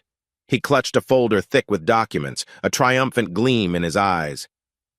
"We've got something big," he said the moment he entered my room. I motioned for him to come closer. "Tell me." He lowered his voice. "Naomi Reyes obtained forensic evidence from the staff who handled your post-accident care bandage inventories, timeline logs. She also found 2 home health notes that mentioned suspicious bruising that didn't match your official medical record." A jolt of validation flashed through me. "So they documented injuries likely caused by Derek?" Gavin nodded. "Exactly. And these notes never made it to the final report. Someone suppressed them. We have them now." I couldn't hide my gratitude. "This is proof of abuse." "That's not all," Gavin continued. "Naomi also confirmed that, while you were incapacitated, Derek's DNA was found on your clothing and in certain medical samples. Since you couldn't move or consent, it strengthens our claim of physical assault." Anger flared hot and fresh in my gut. The memory of Derek's vile intimidation still haunted me, but the mention of solid DNA evidence was a game-changer. That's exactly what we needed," I managed. Gavin placed the folder on a side table, tapping it. "We'll use this to push for criminal charges. We'll also question Melanie's involvement as an accomplice, or at the very least her willful neglect. But we need one final blow, something that ties it all together. For that, we might coordinate with law enforcement. Are you ready for that?" I exhaled slowly. More than ready. That afternoon, 2 detectives, Detective Farrow and Detective Lynch, paid a discreet visit to the facility at Gavin's request. We met in a small conference room. The detectives had official notebooks, keen eyes that flickered with curiosity each time I spoke about Derek's abuse. Detective Farrow, a woman with short hair and a businesslike tone, reviewed the docs. "This is compelling," she said. "We can't ignore the DNA match, or the discrepancies in the home care logs." Detective Lynch, older and more grizzled, frowned at the mention of Melanie. "Does she confirm any of this?" I felt a pang. "She denies she knows anything, but I think she's complicit, or at least she chose not to see it." Farrow nodded slowly. "We'll need to gather statements, possibly obtain a warrant to search your old home for additional evidence devices, cameras, anything Derek might have used." My pulse quickened. I remembered Derek installing suspicious electronics once, claiming it was to monitor me for emergencies. More likely it was part of his twisted mind games.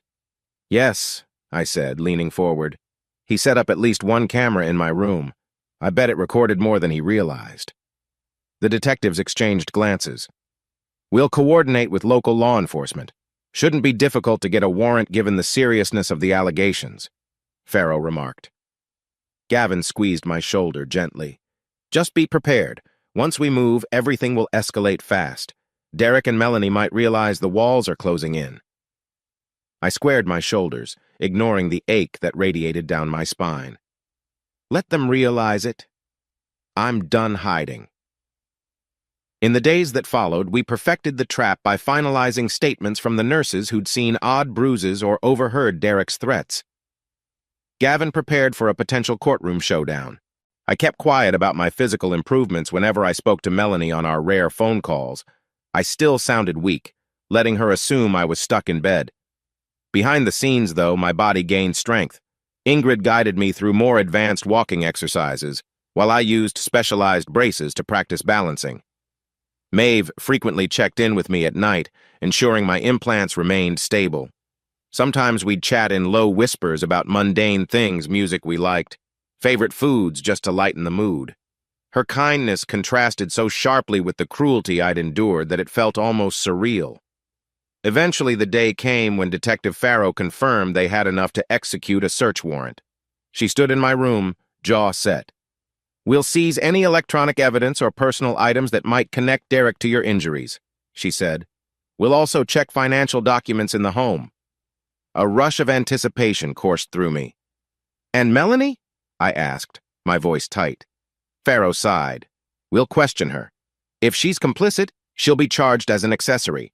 If she's a victim of Derek's manipulation, that might complicate her liability." I wanted to argue that she was definitely no victim, but I bit my tongue. The detectives would figure it out soon enough. That same evening, Gavin popped in with a satisfied grin. "I've got the legal side ready, divorce papers. Fraud complaints, everything. Once the warrant is executed, we'll file. If you want a face-to-face confrontation in court, we can arrange that." Just hearing the word divorce gave me a twisted sense of relief. "I do want a confrontation," I murmured, imagining Derek's shock when I walked into that courtroom, or at least stood on my own 2 feet long enough to look him in the eye. Gavin patted his briefcase. "We'll make it happen. For now, rest and keep building your strength. The moment the warrant goes through, we move." A few hours later, Maeve stopped by to change a dressing on my back. She noticed my anxious expression and asked gently, "Rough day?" "Busy day," I said. "We're preparing to bring charges against the man who did this to me." She offered a sad little smile. "I'm sorry you went through something so awful, but you seem stronger now." I met her gaze, feeling a flush of gratitude. "Thanks. Sometimes it's scary how determined I feel, like I'm not sure where all this anger will lead." Maeve rested a hand on my shoulder, her voice soft. "Anger can be destructive if it takes over, but it can also be the fire that propels you forward. Just promise you won't lose sight of yourself along the way." Her words echoed in my mind long after she left, while I lay in the dark. Don't lose sight of yourself. I knew the risk revenge could consume me if I wasn't careful, but I also knew Derek deserved to be taken down, and Melanie needed to face the consequences of her betrayal. Soon, the legal and criminal gears would start grinding. I pictured the day they'd be forced to confront what they'd done. Perfecting the trap, indeed. I just had to remain patient and keep up the illusion of weakness until the time was right. As I drifted to sleep, I felt a strange calm settle over me. Everything was set in motion. The warrants, the hidden evidence, the plan for a courtroom reckoning. Derek and Melanie had no idea how far I'd come, how strong I'd grown in their absence. The stage was almost ready, and I was finally prepared to step onto it, not as a broken man, but as someone reclaiming his life and delivering his own brand of justice. I stood in front of the wide mirror in my room at Dr. Hirsch's facility, carefully rolling my shoulders. A dull ache lingered in my back where the implants had fused with bone and nerve, but it was a far cry from the total paralysis I'd once endured.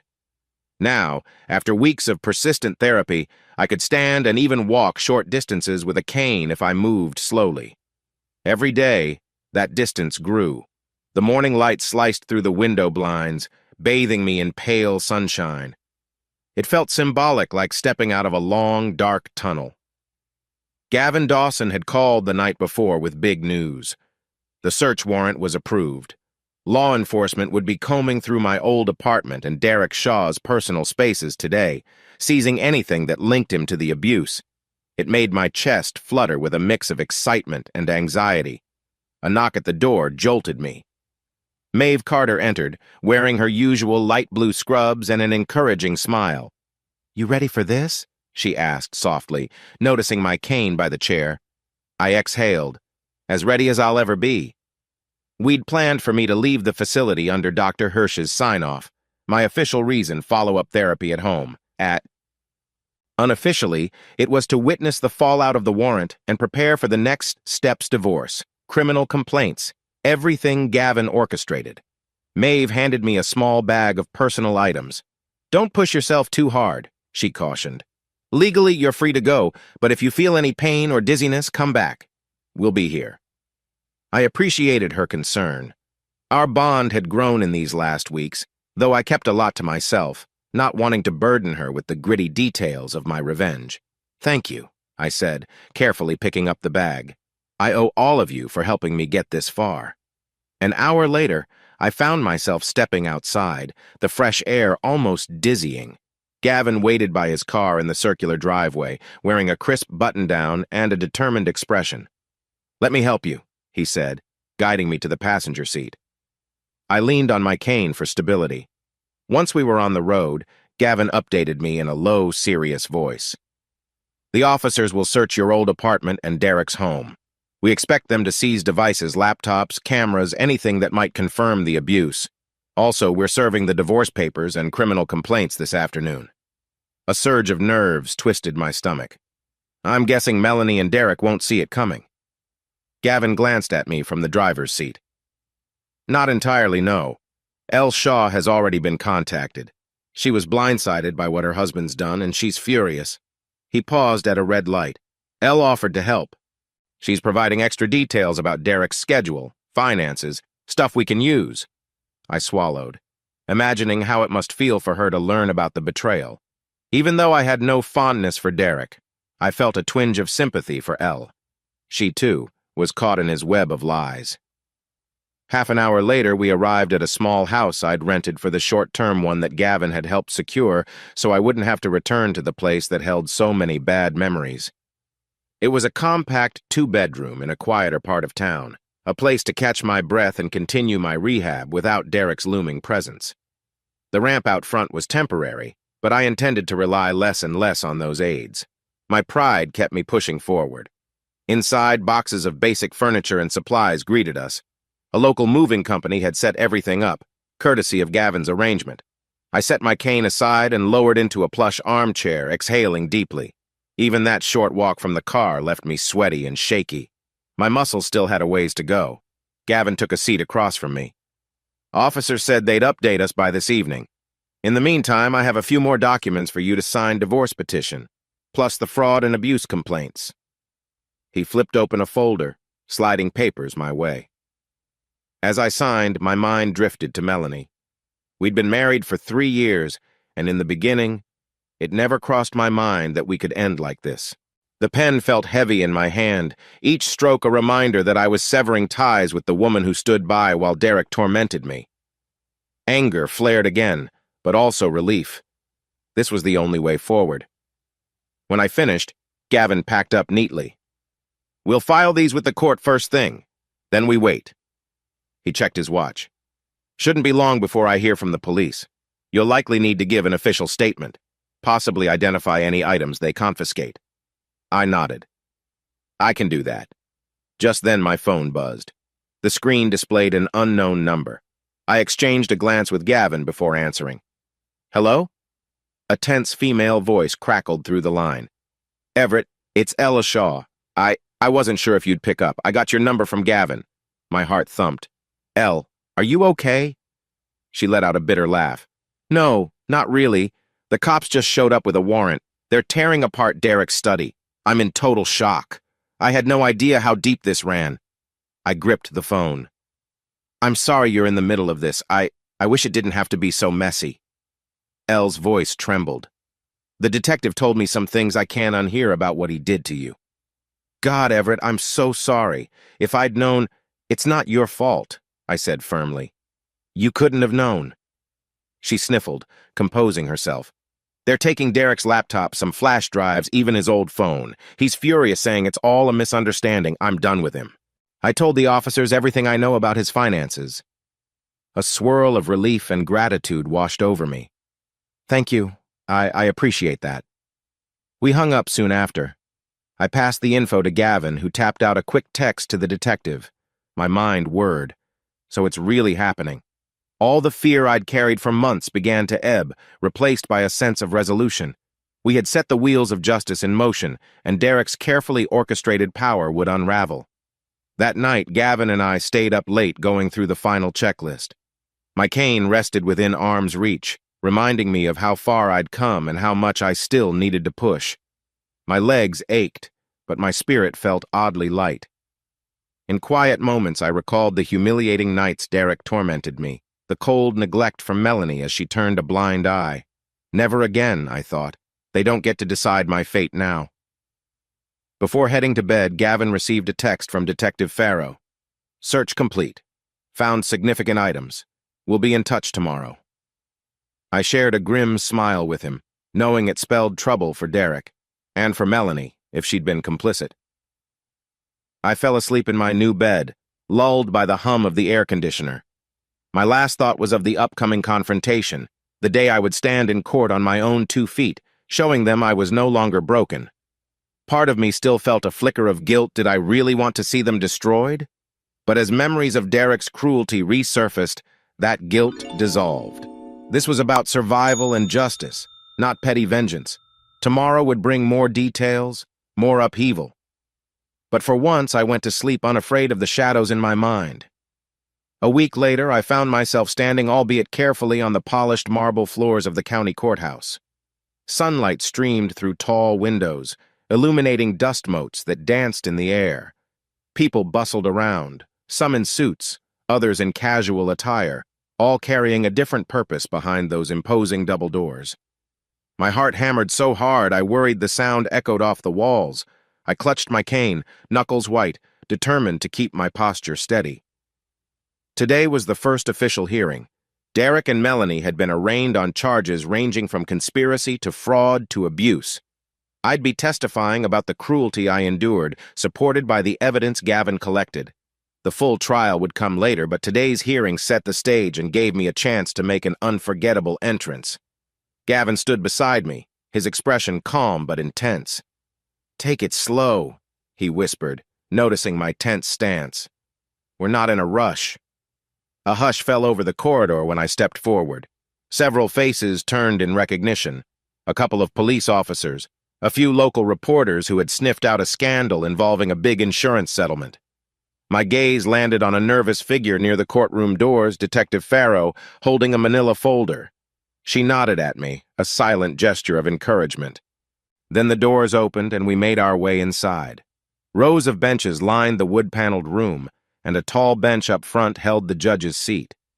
Derek was there at the defense table, wearing a crisp suit that did nothing to hide the fury in his eyes. He glanced over his shoulder, and for the first time in months, our gazes locked. I saw confusion flicker across his face, then a flash of shock as he realized I was upright, no wheelchair, just a cane. It was a small triumph in a sea of bitterness. He turned away quickly, jaw clenched. Melanie sat beside him wearing a plain blouse and skirt. She looked paler than I'd ever seen her. Our eyes met, and my stomach lurched at the swirl of emotions. Betrayal, anger, and a distant, hollow ache of what we once were. She lowered her gaze, unable or unwilling to hold eye contact. Gavin guided me to the front row behind the prosecution's table. The prosecutor, a woman named Amanda Briggs, gave me a polite nod. "Glad you could make it, Mr. Gray," she said quietly. "Your presence speaks volumes." As proceedings started, the judge, a stern-looking man with silver hair, called the court to order. Derek's lawyer, a seasoned defense attorney named Joel Madison, tried to argue that Derek was being unfairly targeted. Meanwhile, Melanie had a separate public defender, who mostly stood by, occasionally conferring with her. The prosecutor laid out the preliminary case: Derek's repeated abuse, the suspicious financial dealings, the potential for conspiracy involving Melanie. Every time my name came up, I felt Derek's glare burn into me, but I kept my spine straight. Then came the moment the judge invited the prosecution to present key evidence.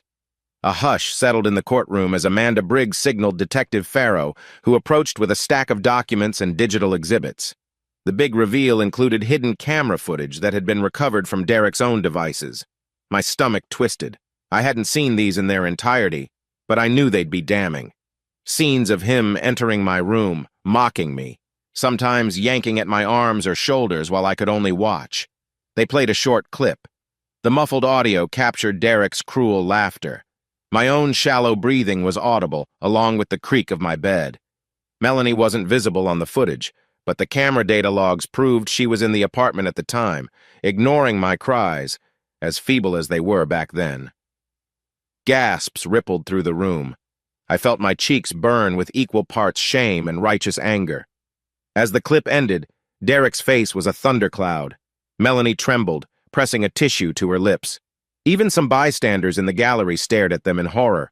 Then the prosecutor introduced financial documents, questionable transfers, newly minted accounts, suspicious notary stamps. Together, it painted a picture of a premeditated plan to seize my settlement money once they officially declared me incompetent. During a brief recess, Gavin leaned close. "You doing okay?" he asked softly, noticing my breathing had grown uneven. I nodded, gripping my cane. "I just need a minute." Shame warred with relief. Shame at reliving those helpless moments. Relief that the entire world would see Derek's true nature. Melanie's betrayal stung anew, but I let the anger dull the pain. When the hearing resumed, the prosecutor requested the judge keep Derek and Melanie in custody or under strict bail conditions, citing their flight risk given the large sums of money at stake. Joel Madison tried to protest, claiming Derek had a right to bail. Melanie's attorney muttered something about her being coerced by Derek, though they offered no tangible proof of that. Judge Rochester, unimpressed by the defense's arguments, stated in a measured tone, "Given the serious charges abuse of a disabled person, conspiracy to commit fraud, I am inclined to set a high bail amount." He eyed Derek. "Also, considering the compelling evidence of your direct involvement, I find it prudent to order you remanded until trial unless bail is posted in full." Derek's jaw tightened, and a flush crept up his neck. "Your Honor, this is ridiculous," he began. But the judge cut him off with a sharp rap of the gavel. Melanie's bail was set slightly lower, but it was still steep. She looked at Derek as if expecting him to react, but he turned his back on her. The rift between them was painfully clear. It made me wonder if she realized how fleeting Derek's loyalty had always been. At the end, the judge asked me if I wanted to make a brief statement, given the nature of the hearing. My heart pounded. Slowly I rose, leaning on my cane. All eyes locked onto me, reporters scribbling, onlookers craning for a better view. "Your Honor," I began, my voice tight, "I'm here to confirm that these abuses happened. This isn't just a financial dispute or a misunderstanding. It was months of torment while I was physically unable to defend myself." Derek shifted in his seat, glaring daggers. Melanie stared at the floor. "I stand here today," I continued, "not because I'm healed entirely, but because I've found the strength to confront the people who betrayed me. I pray the court sees that justice is done." Silence followed. Even the defense team seemed momentarily at a loss for words. Then the judge cleared his throat, thanked me, and adjourned the hearing until the formal trial date. A flurry of movement ensued, bailiffs stepping forward to escort Derek and Melanie, onlookers murmuring in hushed voices. I caught a final glimpse of Derek's face, twisted with fury and maybe fear. Melanie wouldn't meet my eyes. The bailiffs led them out through a side door. Meanwhile, I let out a breath I hadn't realized I was holding. Gavin put a supportive hand on my shoulder. "You did great," he said softly. "They're in custody unless they can raise bail, and from what I've heard, that's going to be tough without their hands in your settlement." I tried to speak, but emotion choked me. Instead, I just squeezed his arm in gratitude. Outside, reporters clamored for a statement, cameras flashing. Gavin shielded me from the barrage, guiding me away. My mind spun with the day's events, Derek's outraged expression, Melanie's hollow remorse, the raw footage that exposed everything. It wasn't over yet. The full trial lay ahead, where I'd have to testify in detail about the abuse. But for now, the biggest confrontation had happened, and I'd walked into it on my own 2 feet. That small victory tasted sweeter than I could ever describe. 2 weeks later, I found myself once again in the courthouse, only this time the stakes were even higher. The actual trial was underway. Both Derek and Melanie sat as defendants in a packed courtroom. Reporters lined the back rows, some fiddling with notepads or whispering updates to their phone recorders. The tension crackled in the air, thick enough to taste. The prosecutor, Amanda Briggs, had spent the past few days presenting a mountain of evidence: financial records, secret recordings, witness testimony from nurses and neighbors. Each piece chipped away at whatever defense Derek's expensive lawyer tried to muster. Meanwhile, Melanie's public defender seemed overwhelmed, unable to refute the damning phone messages that implied her knowledge of Derek's plot. I sat in the gallery waiting for the moment Amanda would call me to the stand. My hands felt clammy. Though I'd rehearsed with Gavin, I still dreaded reliving the abuse in front of strangers and in front of Derek, who glowered whenever my name came up. Finally, the bailiff called out, "The prosecution calls Everett Gray." A hush settled, punctuated only by the creak of benches as people turned to watch me walk forward with my cane. My heart hammered, but I forced myself to keep a steady pace. Once I took the oath, I lowered myself onto the witness chair. Amanda offered a sympathetic nod before she began. "Mr. Gray, please tell the court how you came to be paralyzed and how Derek Shaw and Melanie Gray treated you afterward." I took a shaky breath. "I was in a motorcycle accident. Severe spinal injuries left me unable to move or speak for months. I relied entirely on others. At first I thought Derek and my wife Melanie were helping, but that changed." I described how Derek slowly isolated me, taunting me with cruel words while Melanie seemed distant or willfully ignorant. I omitted graphic details of the more humiliating moments, but my voice trembled when I recalled the fear I felt. Amanda pressed on. "Could you describe a specific instance of physical abuse?" My throat tightened. I glanced at Derek, whose face was a mask of cold anger. "Yes, one afternoon he came into my room after Melanie left for errands. He pulled me by the shoulders hard enough to cause bruises. He called me names, laughed at my inability to fight back." I paused, swallowing the bile that rose in my throat. "He threatened worse if I ever told anyone." A ripple of outrage spread through the gallery. Someone murmured, "Monstrous," and the judge rapped his gavel for silence. Amanda then asked me to confirm certain video clips.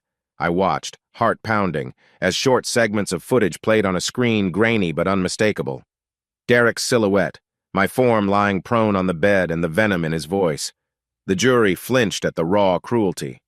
Melanie wasn't visible in most of them, but date stamps proved she was home. In one snippet, a hallway camera captured her walking by, ignoring the sounds of my weak groans. The final blow was the transcript of phone messages between her and Derek, discussing how to expedite a legal process that would hand over my financial assets. I felt sick when I heard them, I told the court, my tone soft but firm. They planned to declare me mentally incompetent and take my settlement money. Derek's lawyer attempted to cross-examine, implying I might be exaggerating or that the video clips were taken out of context. I held my ground, pointing out that the context was plainly visible. I was paralyzed, and Derek was the only one actively humiliating me. Melanie's lawyer tried a different angle. Mrs. Gray was under duress. She feared Derek. Couldn't she have been forced into cooperating? My anger flared. If she was forced, she never showed it. She willingly gave him access to the house, to my finances. I begged her for help in my limited way, and she did nothing. After what felt like hours, I stepped down from the stand. My legs trembled, but not from weakness, just emotional exhaustion. Gavin guided me back to my seat. The trial continued with more testimony. Nurses confirming suspicious bruises, a forensic accountant detailing how money was shifted to Derek and Melanie's joint accounts. Elle Shaw, Derek's wife, spoke haltingly about discovering her husband's secrets and providing the detectives with his hidden USB drives. By the final day of arguments, the evidence felt overwhelming. Derek's face was a storm of fury, while Melanie looked hollow and resigned. The defense attorneys scrambled to paint them as misunderstood, but it rang false in the face of so many damning records. After closing statements, the jury filed out to deliberate. I waited in a quiet hallway with Gavin, heart pounding. Maeve had come to support me, standing discreetly a few steps away, offering a comforting smile whenever I met her gaze. I leaned on my cane, trying to steady my breathing. 2 hours later, the bailiff announced the jury had reached a verdict. We all filed back into the courtroom, tension coiled tight as a spring. The judge addressed the jury foreperson, who stood with a folded slip of paper. My stomach lurched, remembering the months of abuse, the humiliation, the nights I prayed for a miracle. Let justice be done, I thought. The foreperson cleared his throat. We, the jury, find the defendant, Derek Shaw, guilty on all counts. Abuse of a disabled person, conspiracy to commit fraud, and financial exploitation. A collective gasp echoed. Derek's face twisted. I saw him mouth something angry, maybe a curse or denial, but he stayed silent. Then came Melanie's turn. The foreperson's voice didn't waver. We find the defendant, Melanie Gray, guilty on charges of conspiracy to commit fraud and willful neglect, but not guilty on direct physical abuse. A tear slid down Melanie's cheek as she absorbed the partial victory. Yet the key charges carried serious penalties, and the look in her eyes told me she realized how gravely she'd failed. The judge nodded gravely. Given the severity of these crimes, sentencing will proceed immediately. He glanced at Derek, voice stern. Mr. Shaw, I've rarely seen such calculated cruelty. I sentence you to a total of... He named a lengthy prison term, enough that Derek's shoulders sagged. And for Mrs. Gray, the judge went on, willful neglect is a serious offense as well, combined with fraud. I sentence you to... Another heavy sentence, though marginally less than Derek's. Her sob racked the quiet room. A hush fell. Derek slammed a hand on the table, face scarlet, but bailiffs moved in quickly. Melanie simply stared at her lap, tears dripping onto her skirt. My breath caught in my throat. It's done. The world felt surreal, spinning around me as the judge hammered the gavel. Gavin leaned over, murmuring, "We did it. They'll pay for what they did." Reporters scrambled for pictures and statements, cameras clicking. I clutched my cane, jaw set, watching as Derek and Melanie were handcuffed. I couldn't tear my gaze away from Melanie, once the woman I loved. For a flicker of a second, our eyes met, and I saw regret, maybe even love, mixed with devastation. But it was too late. As they were led away, the tension that had coiled inside me for so long finally released. A wave of relief and sadness collided, leaving me hollow yet oddly free. Outside the courthouse, a late afternoon sun cast long shadows across the wide steps. My knees still felt wobbly, but adrenaline carried me. Reporters crowded around, peppering me with questions. How does it feel to see them convicted? Were you surprised by the verdict? Their microphones hovered inches from my face. Gavin stepped in as a buffer. Mr. Gray will make a brief statement. He glanced at me, silently asking if I was up for it. I nodded, clearing my throat. The swirling cameras felt daunting, but I remembered the countless nights I lay helpless in that bed, praying for vindication. I'm relieved the justice system recognized the severity of what happened, I said, voice shaking a little. No one should endure abuse, especially when they can't defend themselves. I hope this serves as a warning to anyone who'd exploit the vulnerable. More questions erupted. Is there anything you want to say to Melanie Gray? Any final words for Derek Shaw? I shook my head, letting Gavin usher me away before I got swallowed by sensational headlines. We retreated to a quieter side of the courtyard. Maeve stood waiting, her eyes warm with concern. She'd come to support me on her day off, and the sight of her in casual clothes, hair pulled back in a simple ponytail, felt oddly grounding. I'm so proud of you, she said softly. I released a pent-up breath. It's over, I murmured, staring at the imposing courthouse doors as if half expecting Derek to burst out in a final act of defiance. But he wouldn't. He was in cuffs, heading to a cell. Melanie, too, would be behind bars for a long while, her future as shattered as she'd left mine. Gavin joined us, loosening his tie. Derek's career is destroyed, he said, echoing my thoughts. His law license will be revoked. As for Melanie, the fraud charges alone carry multiple years plus restitution. Restitution. The word tasted bitter on my tongue. Money can't repair the damage, I said quietly. But at least they can't keep harming me or anyone else. Maeve touched my arm gently. How do you feel? Happy? A complicated swirl churned in my gut. Relief, sorrow, exhaustion, bitterness. I don't know if happy is the right word, I answered honestly.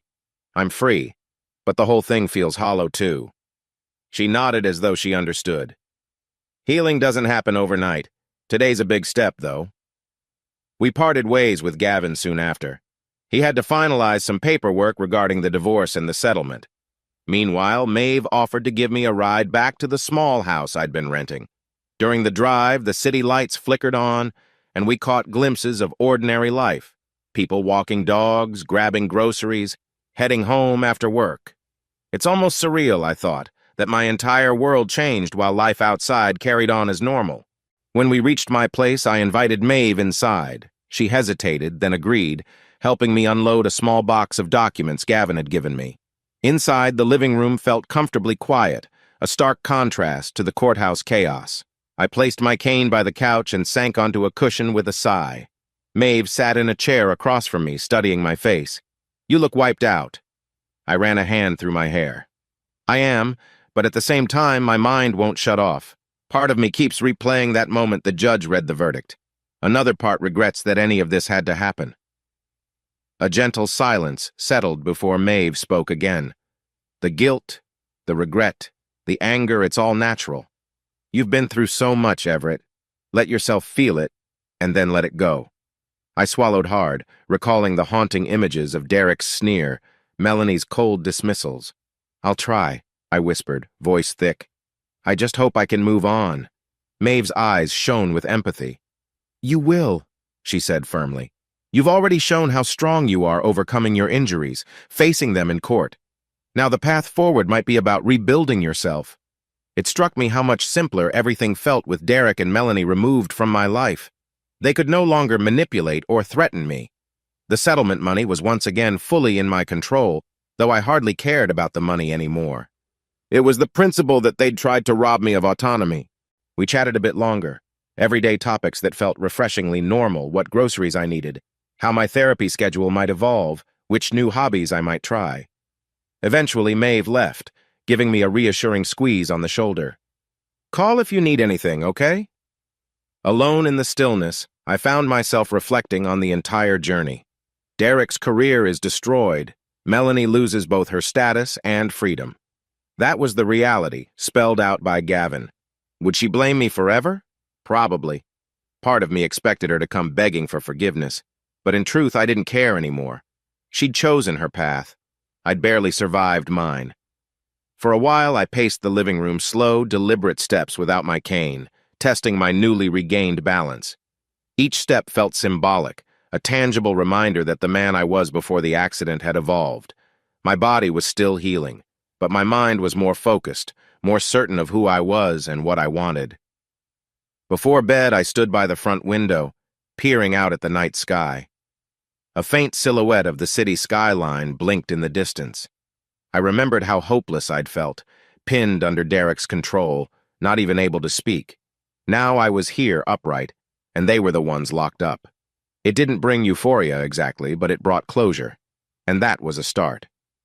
I flicked off the lights, heading to the bedroom. Tomorrow I'd call Dr. Hirsch to schedule another follow-up, keep pushing my physical limits. After all, I still had a life to rebuild, new horizons to explore. The burden of betrayal weighed less heavily now, replaced by a cautious optimism. Just before sleep claimed me, I felt the corners of my mouth curl into a smile. I thought of the judge's gavel, the echo of the jury's verdict, Derek's astonished scowl, Melanie's tearful gaze. They're gone from my life, I reassured myself, inhaling a deep, steadying breath. For the first time in a very long while, I drifted off with a light heart, looking forward to a future that was finally mine to shape. Outside my rented bungalow, the sun was setting in a blaze of pink and gold.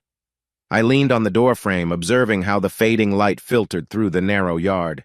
My body still ached in places, but the cane rested against the wall. I was determined to walk these last few steps unassisted. It felt symbolic somehow, forcing my legs to cooperate. A few steps in, my knees quivered, and I nearly toppled. Just in time, Maeve Carter caught me from behind. "Easy there," she said, voice tinged with humor and concern. "Thought we agreed you'd call if you needed a spot?" I breathed out a laugh, letting her help me regain balance. I'm stubborn, I guess.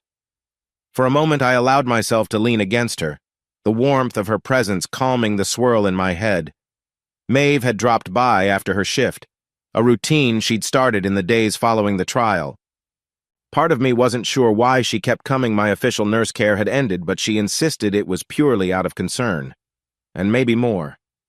Even so, I felt oddly vulnerable letting her see me struggle. Once I was stable, we walked inside. I sank onto the couch, massaging my thigh muscles. My mind drifted to the events of the past few weeks. Derek and Melanie's conviction, the press frenzy, the constant question from acquaintances, how does it feel to be free? Usually I forced a smile and said something polite like, I'm relieved.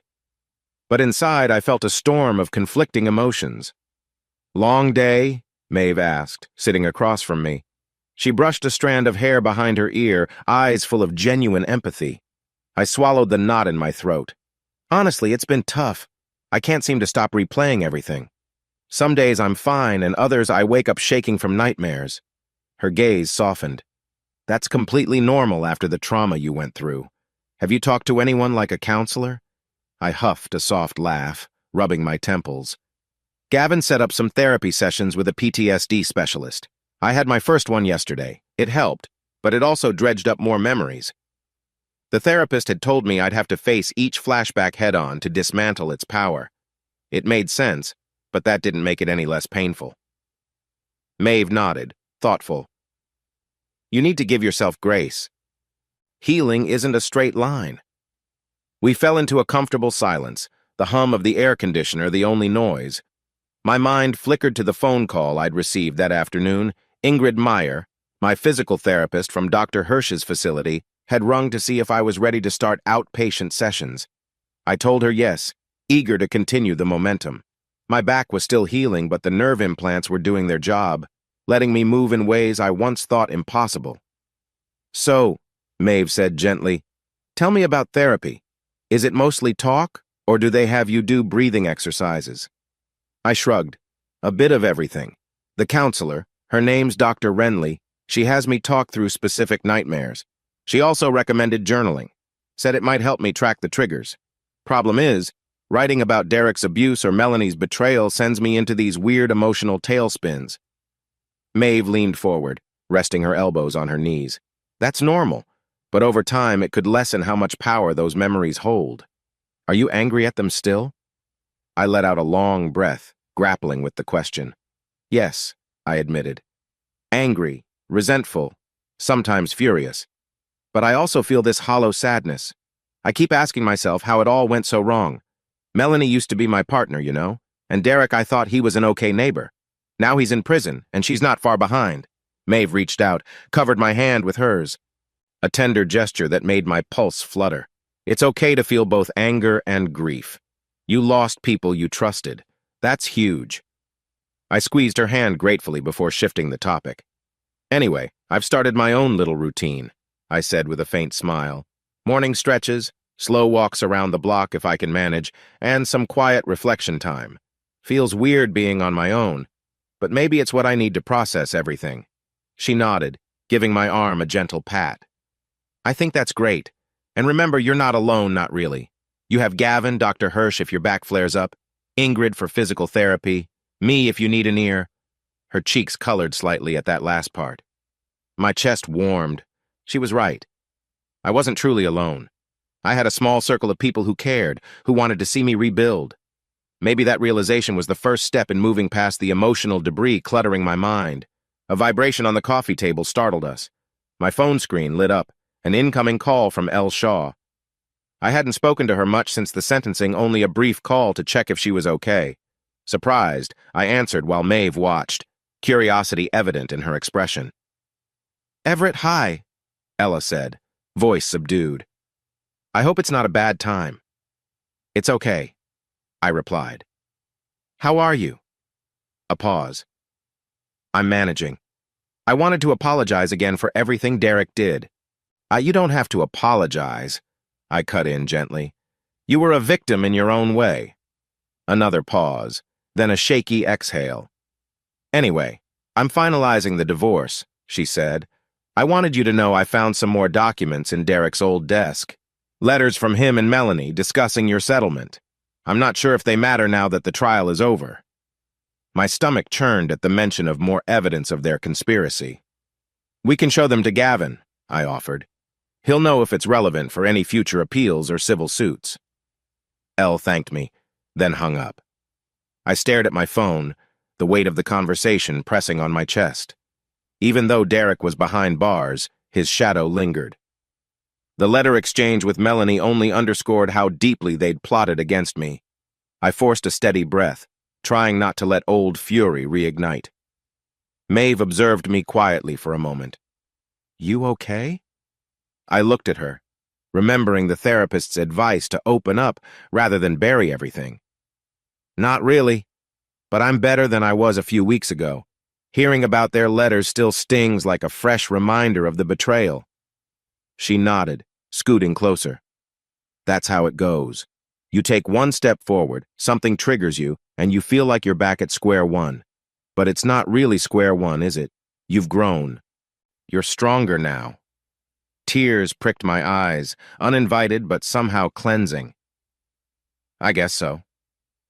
We talked a bit more nothing heavy, just small stories from Maeve's day at the hospital, something about a co-worker named Trent who'd forgotten to stock supplies, leading to a comedic scramble. I laughed for the first time all day, a short, relieved sound. It felt good. Eventually, she stood. I should go. Early shift tomorrow. I rose as well, ignoring the twinge in my back. At the door, I hesitated, wanting to express how much her support meant to me.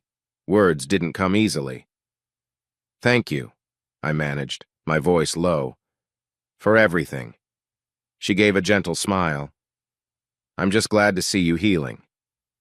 After she left, I sank back onto the couch, mind swirling with guilt, anger, relief, hope, an entire kaleidoscope of emotions. But for once, I felt less weighed down. The debris of betrayal was still there, but I was slowly clearing it away. That night, I opened a new journal, Dr. Renly's suggestion. On the first page, I wrote, I'm still angry, but I'm alive.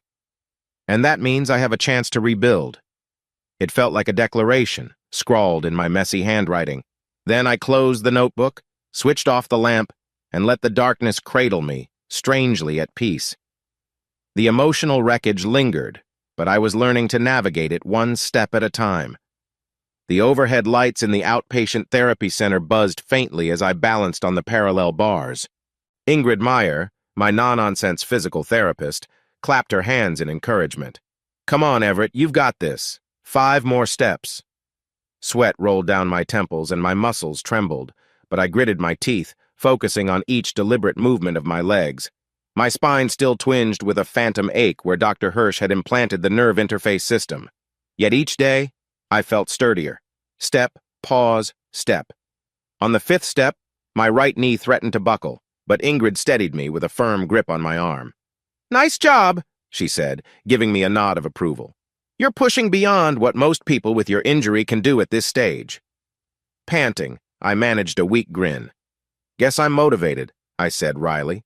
Images of Derek's cruelty flashed in my mind whenever I felt my strength waver. I used that lingering anger like fuel, channeling it into every lunge, squat, or step. Ingrid helped me ease back into my wheelchair for a short break. My doc had warned me not to overdo it, but my determination sometimes made me reckless. Don't forget to breathe, Ingrid teased, handing me a water bottle. I took a grateful swig. Hard to believe just a few months ago, I couldn't even wiggle my toes. She cracked a rare smile. Recovery's an ongoing process. Celebrate the milestones.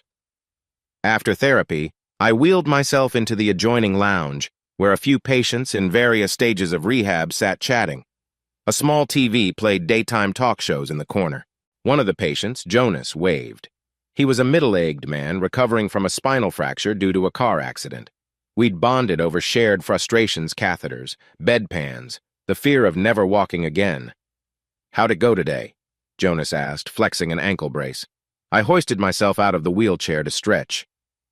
Managed 5 steps before my knee gave out. Ingrid's got me on a mission, I replied with a tired chuckle. Nice. Next time, aim for 6. He gave me a thumbs up. We chatted briefly about weekend plans, or the lack thereof. Jonas was heading home soon and admitted he was a bit nervous, unsure if he could handle daily tasks. I related, having lived that fear.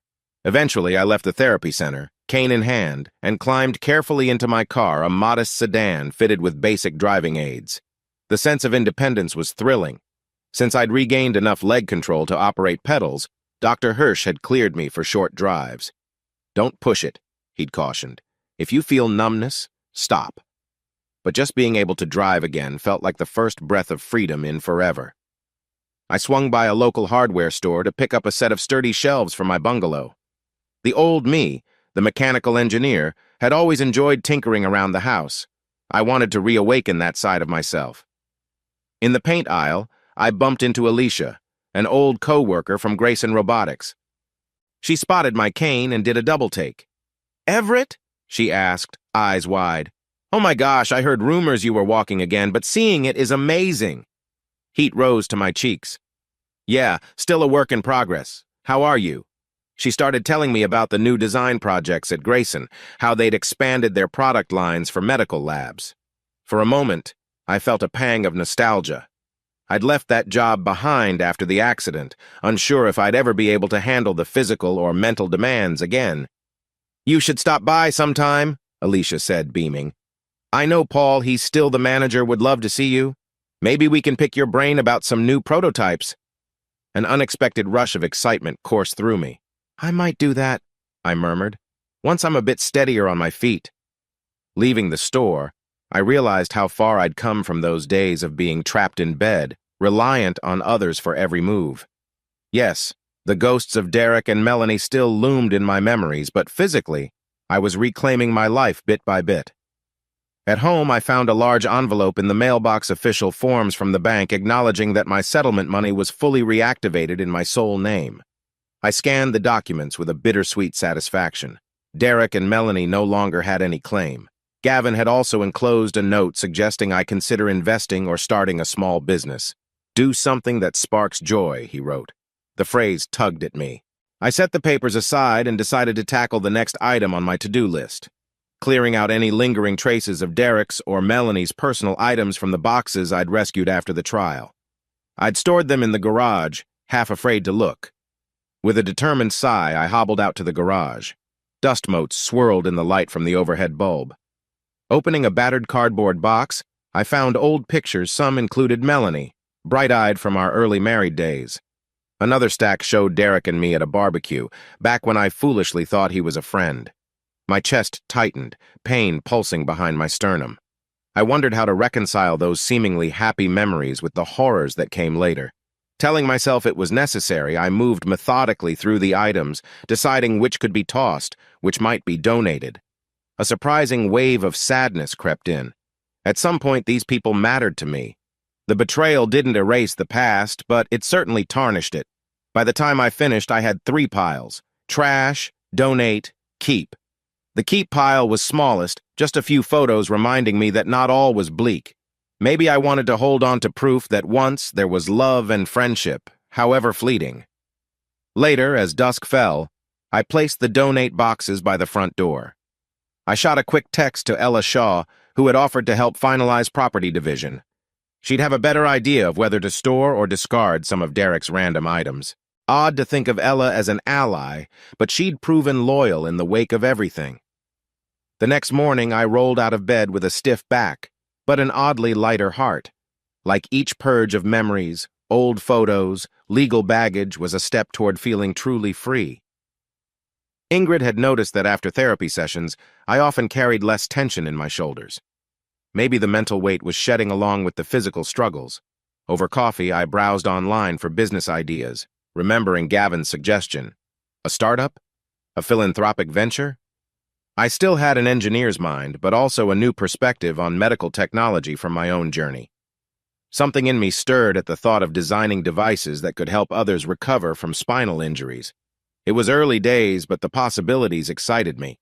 I scribbled a few notes in my journal, ideas half-formed, portable nerve stimulation kit, AI-based home rehab software, random sketches.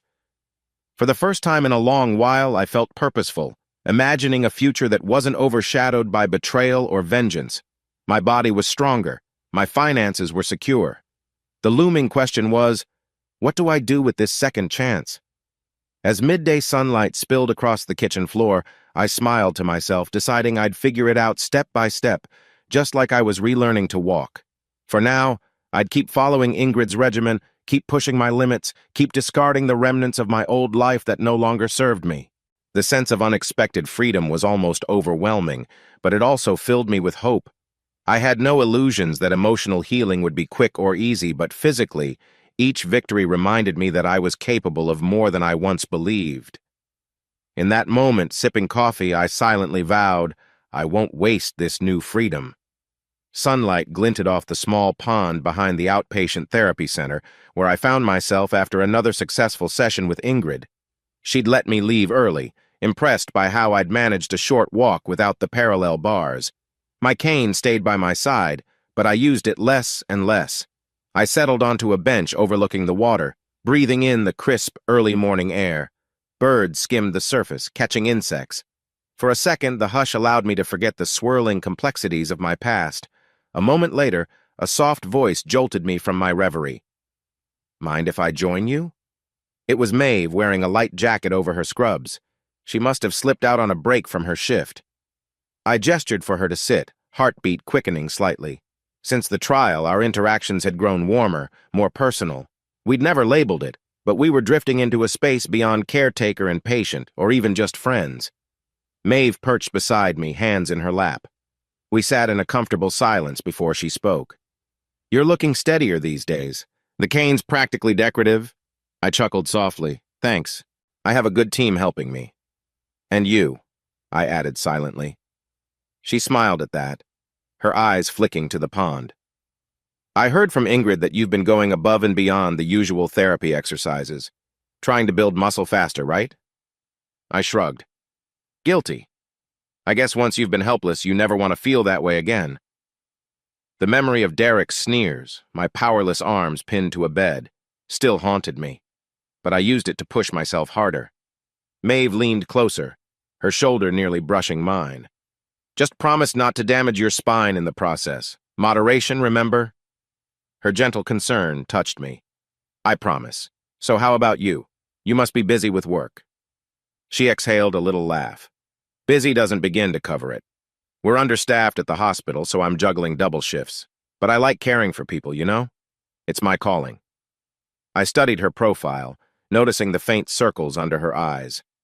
"Don't burn yourself out. You matter too." She turned, meeting my gaze. Something warm passed between us, quiet and electric. For a moment, I considered leaning in to kiss her, but a wave of nervousness made me hesitate. We were still forging new ground, and I didn't want to rush or overstep, but the possibility lingered, thrumming in the background. Eventually, we strolled back inside, parting ways with a brief, awkward half-hug. My body hummed with the closeness. A new partnership, I thought. That was how it felt. She'd offered me emotional support beyond any caretaker role, and I found myself opening up to her more each day. Later that week, I decided to do something spontaneous. Invite Maeve to a local farmer's market I'd discovered while driving around. She agreed readily. So on a cool Saturday morning, we found ourselves wandering between stalls of fresh produce, homemade crafts, and bustling families. I carried my cane, mostly for balance if the crowds got thick. We grabbed hot cider from a vendor and sipped it as we browsed, the tang of apples and cinnamon filling the air.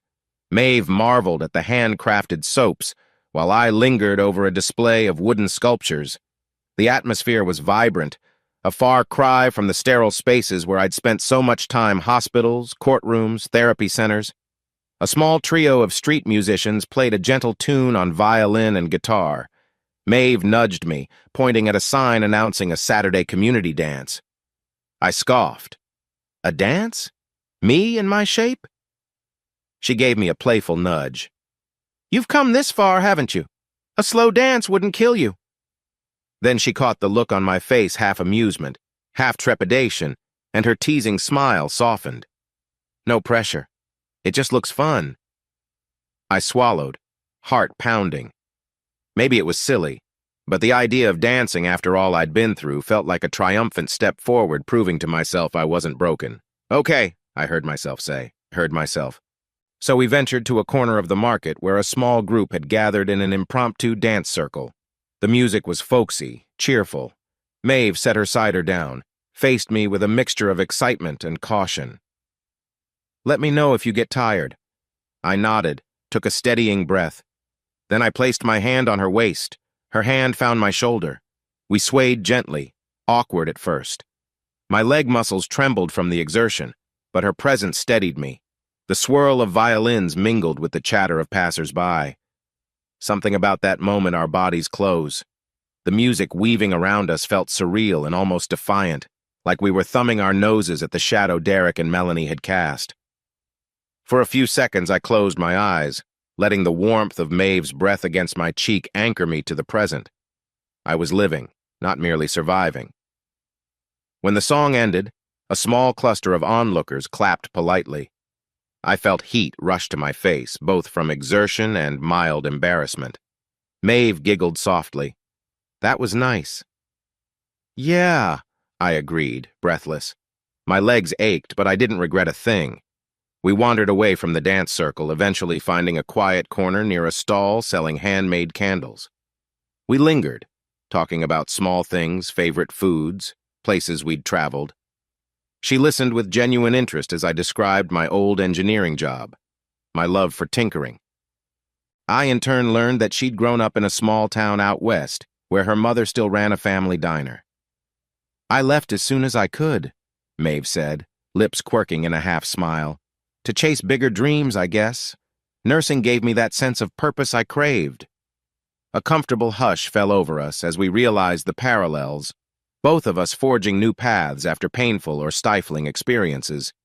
I recalled an earlier conversation with Ingrid about how I shouldn't shy away from living a full life again, romance included. Maybe I thought this is the next step, but I also felt cautious. My emotions were still raw, and Maeve had her own life complications. For now, we let the moment linger as it was, a budding closeness that didn't demand labels. That afternoon, we parted at my bungalow's door.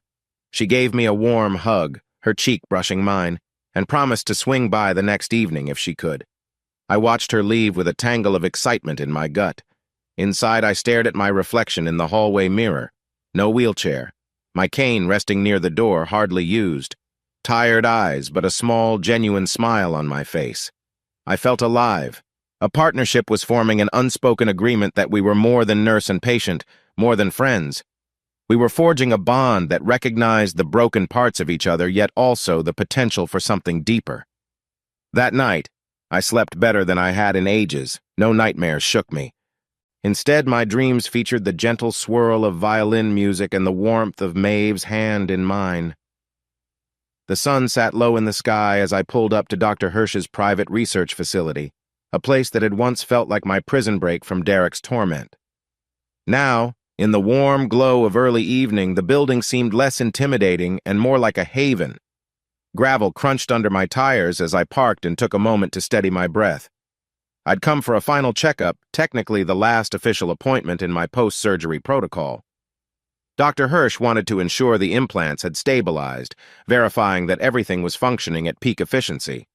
Part of me was nervous about the results, though I had no reason to suspect a problem. My mobility had soared in the weeks since the trial. Inside, I signed in at the front desk. A familiar nurse, Chloe, greeted me with a smile. "Look at you. No wheelchair," she teased. "Dr. Hirsch will be thrilled." A short wait later, I was ushered into an exam room where Hirsch himself stood studying a digital readout. "Everett," he said, turning to me with genuine warmth. "You're walking so well I almost didn't recognize you." I chuckled softly. "I have to credit your miracle spine replacements." He waved off the praise. "Science is only part of it. Your determination did the rest. Now let's do a quick scan to confirm your nerve interfaces are stable." He guided me to a specialized imaging table, hooking up electrodes that sent tingles through my back. As the machine hummed, Hirsch asked about my life outside therapy. I told him about living on my own, regaining independence, and pushing my body further each day. I mentioned how I'd reconnected with an old coworker and was thinking of visiting Grayson Robotics. Hirsch nodded, clearly pleased that I was leaning back into normal routines. "Any pain or recurring numbness?" he asked, reading the scan results. "Some stiffness in the mornings," I admitted, "but it eases with stretches. No numbness, just the occasional pin-sand needle sensation." "That's typical," Hirsch said, unhooking the electrodes. "The images look excellent. The implants have fused nicely, and your nerve conduction is well above baseline." He scribbled notes into my file. "I'm officially clearing you for full everyday activities as tolerated. Just be mindful not to push into extreme sports or heavy lifting yet. Another 6 months, maybe." Relief blossomed in my chest. "So that means I'm basically free to live my life?" He smiled, eyes crinkling at the corners. "Exactly. I'd love to see you for a checkup in 3 months, just to be safe, but yes, you're free." Free. That word carried so much weight. I remembered the day he'd first wheeled me into this facility, back when I couldn't even lift my arms. Now I was strong enough to walk, to drive, to dance. Derek and Melanie can't stop me anymore, I thought. The realization filled me with gratitude and a tinge of sadness for all that was lost along the way. After finishing up the paperwork, Hirsch clapped a hand on my shoulder. "Take care of yourself, Everett. And if you ever want to help us refine these implants, maybe as an engineering consultant, you know where to find me." My heart skipped. The offer felt genuine, an acknowledgement of my background. "I'll keep that in mind," I said, the idea intriguing. Maybe I'd find a new purpose helping others in the same predicament I'd once faced. Walking out of the exam room, I passed the corridor where I'd spent countless hours in rehab sessions, leaning on Ingrid or a nurse for balance. It feels like a lifetime ago, I mused. I paused at the reception desk to say goodbye to Chloe, who gave me a thumbs up. Then I stepped into the crisp twilight air, a swirl of relief and cautious optimism in my chest.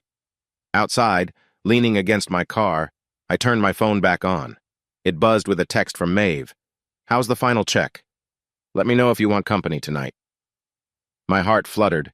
The notion of her company felt comforting, yet also laced with possibilities we'd not fully explored. I typed back a quick message. "Everything's good, officially cleared. Come over if you can." The moment I hit send, I realized how easy it felt to invite her into my space. The slow-motion film of my life was picking up a new scene, one where Derek's shadow no longer loomed. Back at my bungalow, Maeve arrived half an hour later, wearing a casual sweater and jeans, hair slightly damp from a quick shower after her shift.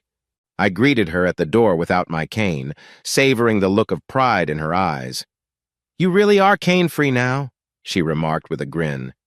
I laughed softly. "Mostly. How about dinner?"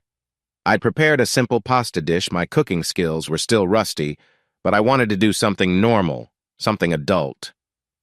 Maeve offered to help slice veggies, and we chatted about everyday things. The hospital's chaotic day, a new nurse in her department named Skylar, who was proving a quick study. I told her about Dr. Hirsch's clean bill of health and his consulting offer. Dinner turned out better than expected, though we laughed at my overcooked noodles. The mood was light, an undercurrent of warmth flowing between us. After we ate, we ended up in the living room, side by side on the couch. Dishes could wait. She eyed me with a soft curiosity. "You seem happier, like a weight's gone." I exhaled. "It is. Dr. Hirsch gave me the all clear. My finances are in order, and the people who hurt me are no longer in my life. I guess I'm realizing I can actually move forward." Maeve's expression turned gentle. "I'm glad, Everett. You deserve every bit of peace." Her words made my pulse quicken, and before I could second guess, I slid my arm around her shoulders. She leaned into me, resting her head softly against my chest. It felt natural, comfortable. My heart pounded with an exhilarating mix of nervousness and tenderness. We stayed like that for a while, the hush broken only by our quiet breathing and the faint hum of the fridge in the next room. I let my thoughts drift. The months of pain, the slow climb toward independence, the new bond forming between me and this woman who'd stepped into my life with a caring touch. Eventually, I found my voice. "You know, it's strange. A few months ago, I thought my world was done, like I'd never trust anyone again. But now," I trailed off, searching for the right words. Maeve shifted to look at me, eyes warm. "Now? Now I feel like letting someone in doesn't have to be terrifying," I said, sincerity thrumming in my chest. "You've been there, patiently, letting me heal at my own pace. I appreciate that more than I can say." She grazed her fingertips over my hand, an affectionate gesture that made my skin tingle. "I'm honored you trust me enough to share that." For a moment, 1,000 unspoken feelings passed between us. I took a breath, heart hammering. I want this to be something real," I confessed. "But I'm still sorting out my past. I just hope you understand if I move slowly." Maeve's eyes shone. "Slow is good. We can build something genuine, no rush." Relief swelled inside me, a gentle wave that washed away lingering doubts. We settled back against the couch, letting the easy quiet embrace us. In that moment, the last vestiges of the day's light filtered through the window, casting soft shadows on the walls, and I recognized a serene truth. Life was no longer overshadowed by the betrayal that once consumed me. I was letting light in physically, emotionally, in every sense. The final checkup had confirmed my body was on track, but maybe this was my emotional checkup too. I was learning to trust, to love, to be vulnerable again. As the evening stretched on, we swapped stories, funny ones about me trying to cook, or Maeve's misadventures as a student nurse. Laughter bubbled up easily, underscoring a promise of better days ahead. And though neither of us labeled it, I sensed that something momentous was unfolding. When Maeve left that night, I stood on the porch, no Kane in sight, watching her taillights disappear down the road. My soul felt lighter, buoyed by the knowledge that I was no longer trapped in the gloom of the past. I closed the door, thinking about how Dr. Hirsch's final checkup was more than just a medical milestone. It was an affirmation that I had the freedom to choose my path. My body was healing, my life was open, and I'd found someone willing to walk that path with me at whatever pace I chose. Before heading to bed, I lingered by a small box on my dresser. It contained a simple ring, a family heirloom I'd inherited long ago but never used. I wondered if, someday, I might press it into Maeve's hand. Too soon? Perhaps. But the idea filled me with unexpected warmth. Smiling at the thought, I left the ring where it lay, allowing hope to bloom quietly. Tomorrow, I would continue living, healing, and letting light in. And when the moment felt right, I'd make that final decision to move forward without fear. I woke to the sound of my phone buzzing on the nightstand, another email notification. After rubbing sleep from my eyes, I picked it up and saw a familiar address. Dr. Hirsch. My heart quickened. He'd been telling me about an upcoming expansion of his spinal research program, and I'd expressed interest in helping. Now he was officially inviting me to meet potential donors, to share my story of recovery with them. Redemption and second chances indeed. Maeve stirred beside me, blinking at the phone's soft glow. She offered a sleepy smile, propping herself on an elbow. We'd been living together for a little while unofficially because she liked to keep her own small apartment, but she spent most nights here at my bungalow. "Good news," she murmured, her voice still husky with sleep. "Yeah," I said, heart warming at her presence. "Hirsch wants me to speak at a fundraising gala next week. He says hearing from a successful patient might inspire wealthy donors to contribute more. They're focusing on subsidizing care for patients who can't afford these high-end procedures." She smiled, leaning in to kiss my cheek. "That's amazing. You'll do great." I exhaled, feeling both excited and nervous. I'm not sure I'm a polished speaker, but if it means giving someone else the same chance I got, I'm all in. She teased me softly about picking out a suit, then swung her legs over the bed to get ready for her shift. After a quick breakfast, we parted ways. I headed to the gym for a light workout, something I never imagined doing again in my worst days of paralysis. Every step is a gift, I reminded myself. Later, I found myself in a small cafe near downtown, sipping tea and waiting for Miss Lee, a social worker Dr. Hirsch had connected me with. She'd mentioned there were support groups for spinal injury survivors looking to rebuild their lives, and she wanted me to consider mentoring. When she arrived, a petite, brisk woman in a charcoal blazer, she shook my hand with quiet warmth. "Mr. Gray, thank you for meeting me. I've heard your story from Dr. Hirsch. It's powerful." I felt a flush creeping up my neck. "I'm just grateful to be walking," I said, swirling my tea. "If my story can help someone else, I'm open to it." Her expression brightened. "That's exactly what we need. We have new patients every month who feel hopeless, trapped by expensive medical bills and low expectations from traditional therapy. If you'd be willing to drop by our center, maybe talk to them, it could really boost their morale." I swallowed, reminded of my own bleak days. "Of course. Count me in." She jotted notes, then handed me a pamphlet explaining their group sessions. I promised to read it carefully, and we parted with a firm handshake.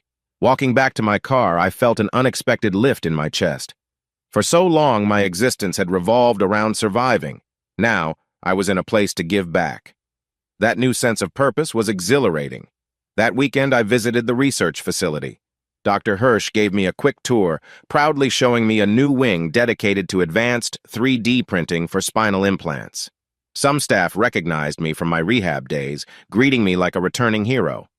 I felt a familiar twinge of modesty. I didn't think of myself as heroic.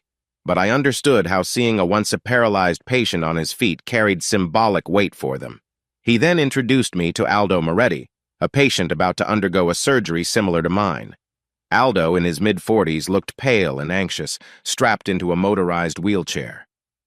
Dr. Hirsch asked if I'd be willing to speak with him privately. In a quiet lounge, Aldo's eyes flicked to my cane, then back to my face. "You were like me?" he asked hesitantly. "Yeah," I said softly, recounting how I'd been nearly immobile, terrified. I told him about the slow triumphs wriggling a finger, standing for a few seconds, taking those first agonizing steps. "It's not easy," I said, leaning on my cane as a reminder. "But this procedure saved my life maybe more than once."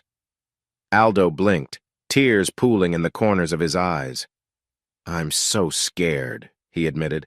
"What if it fails?" My throat tightened, recalling my own fear. "I won't lie. There are risks.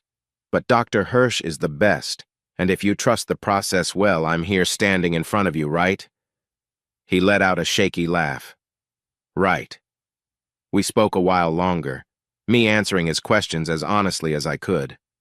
When I left, he gripped my hand, gratitude shining in his eyes. "Thank you," he said, voice cracking.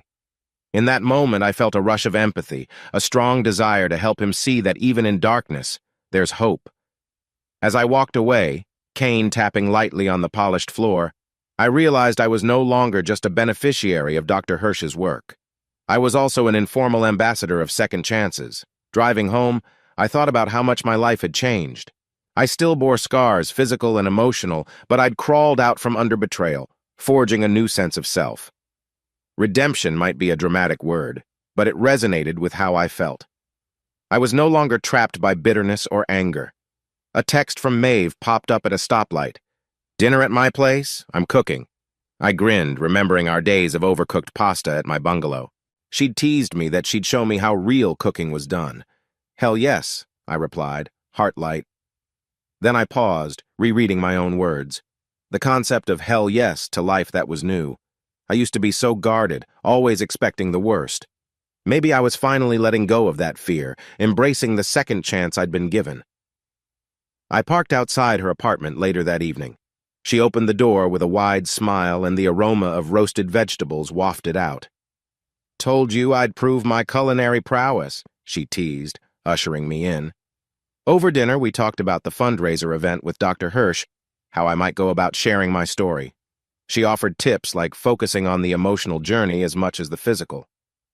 "People love a personal connection," she said, reaching across the table to squeeze my hand. Her encouragement made me believe this was more than just redemption for me. It was also a collective victory, a new future built on relationships forged in trust instead of betrayal. When we finished eating, we curled up on her small couch, exchanging quiet conversation about potential philanthropic avenues. At times, we ended up giggling over random jokes. At others, the conversation turned serious as we discussed how to help patients from lower-income backgrounds.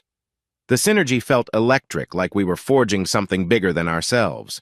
Later, as moonlight cast silver patches across her living room floor, I thought about Derek and Melanie not with rage, but with a distant sense of sadness. They had tried to steal my future, yet here I was, building a better one. That realization felt like the best kind of revenge, knowing I was not only surviving, but thriving, more compassionate and determined than ever before. Before sleep claimed me, I stared at the ceiling, mind drifting to the possibilities, philanthropic projects, public speaking, volunteer mentorship. The world was opening up, inviting me to step forward. And this time, I intended to do it with my head held high, no longer the broken man they'd tried to shape. The hush of the night enveloped me, and I felt an odd sense of peace. My story wasn't over. If anything, it was just beginning. A second chance, a new redemption, beckoned me onward, and I had every intention of seizing it with both hands. The next few weeks were a blur of activity, preparing my speech for Dr. Hirsch's gala, visiting the group sessions Miss Lee had mentioned, and even helping Ingrid with a mini-workshop for new spinal rehab patients. By day, I pushed forward with philanthropic plans. By night, I jotted in my journal notes about how far I'd come and where I hoped to go. One quiet afternoon, a letter arrived in my mailbox. The return address was a state correctional facility, Melanie Gray. My heart pounded as I stared at the envelope. I'd known this might happen eventually. Gavin had told me she might try contacting me, possibly looking for a lifeline or forgiveness. At my kitchen table, I carefully opened it, the paper trembling in my hands. The letter was short, full of regrets and apologies. She wrote about how prison life had made her realize what she lost, how she claimed Derek had manipulated her. Her tone swung between remorseful and pleading, hinting that she wanted me to speak on her behalf at her parole hearing scheduled for next month. My chest tightened with conflicting emotions. I set the letter aside, memories swirling, her neglect, the part she played in Derek's cruelty, the final sentencing where I'd seen her whisked away in handcuffs. She wants me to help? That evening, I met Maeve at a small diner for dinner. We slid into a booth and she immediately noticed the tension in my face. "What's going on?" she asked softly, resting a hand on mine. I showed her the letter. She scanned it, lips pursing. "So she's asking you to testify on her behalf?" she said, eyebrows furrowing. "Says she's sorry?" I nodded, sighing. It's so strange. Part of me feels sorry for her, but another part remembers exactly how she left me to suffer. She never once intervened, never tried to stop Derek. Even if she regrets it now, does that erase the damage? Maeve squeezed my fingers gently. "That's a question only you can answer, Everett. But remember what your counselor said. Forgiving someone doesn't mean you let them off the hook. It just means you stop carrying the poison inside you." I mulled over her words, tension easing just a bit. Maybe I could release bitterness without endorsing her early release. But the thought of standing in a courtroom again this time, speaking for or against Melanie, triggered a wave of anxiety. I don't want to relive that nightmare. Over the next few days, I wrestled with the decision. I finally told Gavin about the letter. He suggested we talk it through with a therapist, or at least write down pros and cons. "Legally, you don't owe her anything," he reminded me. "But if you want closure, maybe a conversation is warranted." 2 weeks later, a second envelope arrived, this one from the parole board, formally notifying me of Melanie's upcoming hearing and asking if I wanted to provide a statement. I stared at it under the kitchen light, recalling how I once gazed at Melanie with love, how we'd planned a future. Now, we were strangers, separated by betrayal and prison walls. In the end, I decided to attend the hearing but not to advocate for her release. Instead, I'd be honest about what she did or failed to do. Confronting the memories might help me finally close that chapter. The day of the hearing, I arrived at the Correctional Facilities Administrative Building. The walls were a bland gray, the halls echoing with a sterile hush. A guard escorted me to a small room lined with plastic chairs. Melanie was brought in, clad in a drab prison jumpsuit, shackles around her wrists. Seeing her again made my heart jolt. She looked thinner, hair cropped close, eyes puffy as though from tears or lack of sleep. Her gaze flicked to my cane, one I still carried sometimes, more for long distances than necessity. "Everett," she whispered, voice hoarse. I forced a calm nod, taking a seat across the table. A parole officer and a board official sat nearby, observing. Melanie cleared her throat. I wrote to you, did you?" "I got it," I said, my tone measured. She swallowed, blinking rapidly. "I'm so sorry," she murmured. "Not a day goes by that I don't regret what happened." Anger coiled in my gut, but I kept my voice level. "Regret isn't the same as taking action. You left me with Derek. You let him—" My voice quivered, recalling humiliations. I forced myself to breathe. "You never tried to stop him." She lowered her head, tears slipping down her cheeks. "I was scared. I didn't know." "You did know," I cut in, words sharper than I intended. "You just didn't do anything." Silence settled, thick and fraught. The parole official cleared her throat, asking if I had a statement. I glanced at Melanie, then addressed the official. "I don't hate her," I said, surprising even myself. "But I can't forget what she did. She was complicit in Derek's abuse, or at least willfully blind to it. Whether she's truly remorseful, I can't say. That's for you to decide." Melanie's sobs broke the hush, echoing in the sparse room. She tried to speak again, voice choking. "Everett, I know it's too late, but if there's any way you can forgive me—" I stared, memories flickering her, ignoring me in bed, Derek's sneering presence, the trial, the sentencing. Maybe I've already forgiven you for my own sanity, but that doesn't undo your guilt. Out loud, I quietly said, I hope you find peace, but I won't argue for your early release. The board asked a few more formal questions. I answered factually, yes, we'd been married. Yes, she had free access to my accounts. No, she never sought to help me despite seeing the bruises, the fear. Then it ended. A guard led her away, her sobs echoing. I watched her retreating form, feeling more numb than victorious. Exiting the building, my hands shook. I leaned on my cane, gulping fresh air. Maeve was outside, waiting by her car, eyes full of concern. She hurried over, guiding me to the passenger seat. That bad? I exhaled, closing my eyes. It was necessary, I guess. But seeing her like that, my voice trailed off. I felt pity, but also anger. I told them the truth. I can't condone her release. Maeve buckled me in gently, then slipped into the driver's seat. You did what you had to do. There's no easy answer here. We drove off, leaving the facility behind. The sky was a brilliant blue, almost painfully bright. I realized something had shifted in me. The old bitterness had receded. I still felt sorrow, but I no longer burned with vengeance. Seeing Melanie in that cell, broken, reminded me that her life was shaped by her choices. Mine, too, was shaped by mine. That night, I slept deeply, no nightmares. The hearing had forced me to confront lingering memories, but I walked away with a surprising calm. I'd told the truth. Whether the board granted Melanie parole or not was out of my hands. I am free from hate, free from Derek's power, free from the illusions that once bound me. In the morning, I found a sense of quiet relief in the mundane, making coffee, reading the news, stretching my still sore spine. Maeve came by on her break, hugging me from behind. Feeling okay? She asked softly. Yeah, I said, turning to kiss her forehead. I think I finally put that chapter to rest. And I meant it. Confronting Melanie had been the last big stumbling block in my healing. Now I could focus on the life I was building unburdened by resentment. The world beckoned, full of potential, and I intended to embrace it with everything I had left to give. A brisk autumn wind ruffled the notes I'd set on the podium, but I steadied them with a hand, ignoring the chill. We were gathered on the sprawling lawn of a local community center, supporters milling around in suits and dresses, bright smiles on their faces. Overhead, a banner read, Haven for Hope, Advancing Spinal Rehab for All.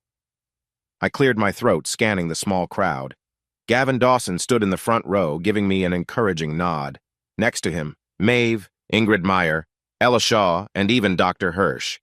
A handful of former patients in wheelchairs or using walkers also looked on, curiosity gleaming in their eyes. This event was a public launch for the nonprofit foundation we'd established, a dream that had once been a mere scribble in my journal. Taking a breath, I spoke into the mic. Welcome, everyone. For those who don't know me, I'm Everett Gray. I spent months of my life believing I'd never walk again, both physically and emotionally crippled by circumstance.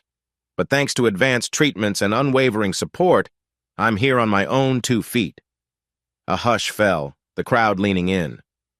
Today marks the creation of the Gray Dawson Foundation, dedicated to funding spinal rehabilitation and cutting-edge implants for those who can't afford them.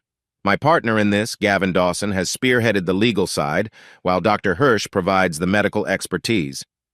I paused, spotting Ingrid's proud smile. I remembered how she'd pushed me to walk, sweat pouring down my neck in those therapy sessions. We believe that no one should be denied a second chance to reclaim their life due to finances. This foundation will connect patients with the best possible care no matter their background. Applause rose, a wave of hope rippling through the cool air. I felt a lump in my throat, remembering how Derek and Melanie once tried to seize my settlement. Now that money was fueling something transformative rather than destructive. This is the legacy I choose, I thought. When I finished speaking, Gavin stepped up to elaborate on the foundation's planned scholarships, specialized rehab centers, partnerships with smaller clinics. I stepped aside, letting him command the mic. My heart pounded with a mix of pride and humility. The fact I could stand here, confident, among friends and fellow survivors, felt surreal. Later, We mingled around tables laden with refreshments. Maeve sidled up, handing me a glass of sparkling cider. "You were great up there," she said quietly. Her hand found mine, and a gentle warmth sparked between us. "Thanks," I said, sipping the cider. "I never imagined I'd do something like this, especially after everything." She nodded, her gaze drifting across the scene. Gavin chatted animatedly with donors, while Ingrid huddled with Dr. Hirsch, discussing new therapy protocols. Ella stood by the refreshments, handing out brochures about the Foundation's mission. I spotted Carmen, one of the patients I'd mentored recently. She used a forearm crutch but beamed when she saw me. "Hey, Everett," she called, hobbling over. "That speech was so inspiring. I feel less alone, you know." My throat tightened at the sincerity in her voice. "I'm glad," I said genuinely. "You'll get there too, step by step." Her eyes shone. I believe it now. After she moved on, Maeve looped her arm through mine, leaning in to whisper, "You're changing lives." My chest swelled with an odd mix of gratitude and disbelief. "Feels like they're changing mine too," I admitted.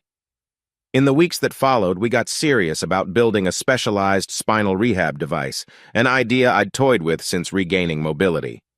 Using my engineering background, I drafted a prototype for a wearable nerve stimulation unit that patients could use at home. I roped Ingrid and Dr. Hirsch into reviewing the concept, ensuring it was grounded in medical feasibility.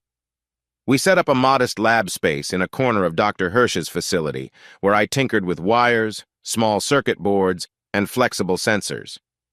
Ingrid tested the prototypes on mannequins and, eventually, on consenting patients with less severe injuries.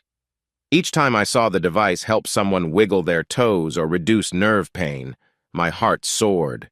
By now, Elle had fully divorced Derek. She volunteered as a part-time administrative coordinator for the Gray Dawson Foundation, channeling her own heartbreak into something positive. We'd grown closer as friends, sharing the bond of survivors grappling with shattered illusions. One breezy afternoon, Dr. Hirsch popped into the lab, fiddling with a data printout. "Everett, these results are outstanding," he said, indicating the trial data from our nerve stimulator. "If we polish this, we could approach bigger manufacturers or secure grants." I wiped sweat from my forehead, feeling a little giddy. "Really? You think we can expand it?" He nodded, eyes gleaming with excitement. "Absolutely. This could revolutionize home rehab, lighten the load on therapists, and give patients more autonomy." The word autonomy struck me. Autonomy was exactly what Derek and Melanie had tried to rob me of, so hearing it attached to my invention felt like reclaiming everything I'd lost. Yes, I thought, let's do this. That evening, we all met for a casual dinner at my bungalow. Gavin, Ingrid, Ella, Dr. Hirsch, Maeve, and me. The place buzzed with laughter and the clink of cutlery. We were a ragtag ensemble of professionals, survivors, and dreamers, bonded by a shared goal. It felt like family, a concept I'd worried I might never experience again after my wife's betrayal. As we wound down the night, Gavin raised his glass of sparkling water. "To our new family," he toasted, voice brimming with emotion. "May we keep expanding the circle and helping more people." We all chimed in with variations of "hear, hear," or "absolutely." I caught Maeve's eye from across the room, heart swelling at the contentment etched on her face. This was the life I was building, no longer overshadowed by hatred or fear. My legacy isn't just for me, I realized. It's for every person who needs a second chance. After everyone left, Maeve and I lingered on the porch, gazing at the stars. The night air was still, a gentle hush that felt sacred. She slipped her hand into mine. "I'm proud of you," she whispered, leaning her head on my shoulder. I pressed my lips to her hair, inhaling the faint scent of shampoo. "I wouldn't have gotten here without you," I admitted. "Without all of you." She snuggled closer, no words needed. The quiet of the night enveloped us, and I felt an overwhelming sense of calm. The betrayal that once defined me had given way to a new bond, a new purpose, and yes, a new love. The future stretched out, wide and welcoming. In that moment, I realized I no longer felt restless or haunted. We were actively shaping the future, not just for ourselves, but for others who once felt as hopeless as I did. If that wasn't building a legacy, I didn't know what was. Sunlight streamed through stained glass windows, sending rainbow shards dancing across the small church's wooden pews. A handful of close friends and family members gathered, dressed in semi-formal attire. At the front, Gavin stood in a simple black suit, smiling from ear to ear. He was serving as my best man of sorts, though this ceremony was anything but traditional. My pulse pounded beneath my tailored jacket.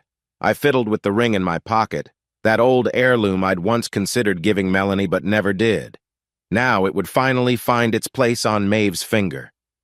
The thought stirred a swirl of excitement and reflection. A man who once lay paralyzed, betrayed, is now free, about to marry the woman who helped him rediscover hope. When Maeve appeared at the chapel door, my breath caught. She wore a knee-length ivory dress, simple yet radiant, her hair pinned back with a small cluster of flowers. She walked down the short aisle alone.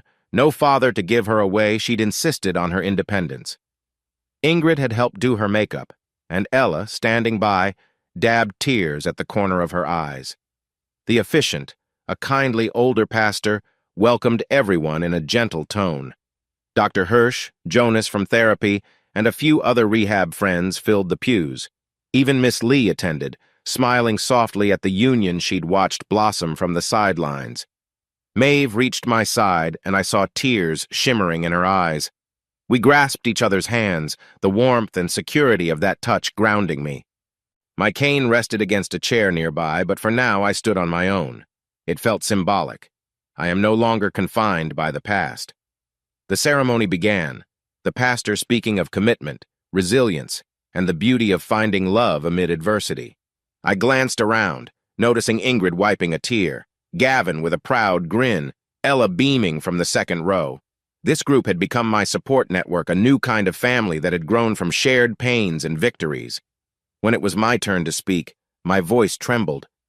Maeve, you came into my life when I was at my lowest.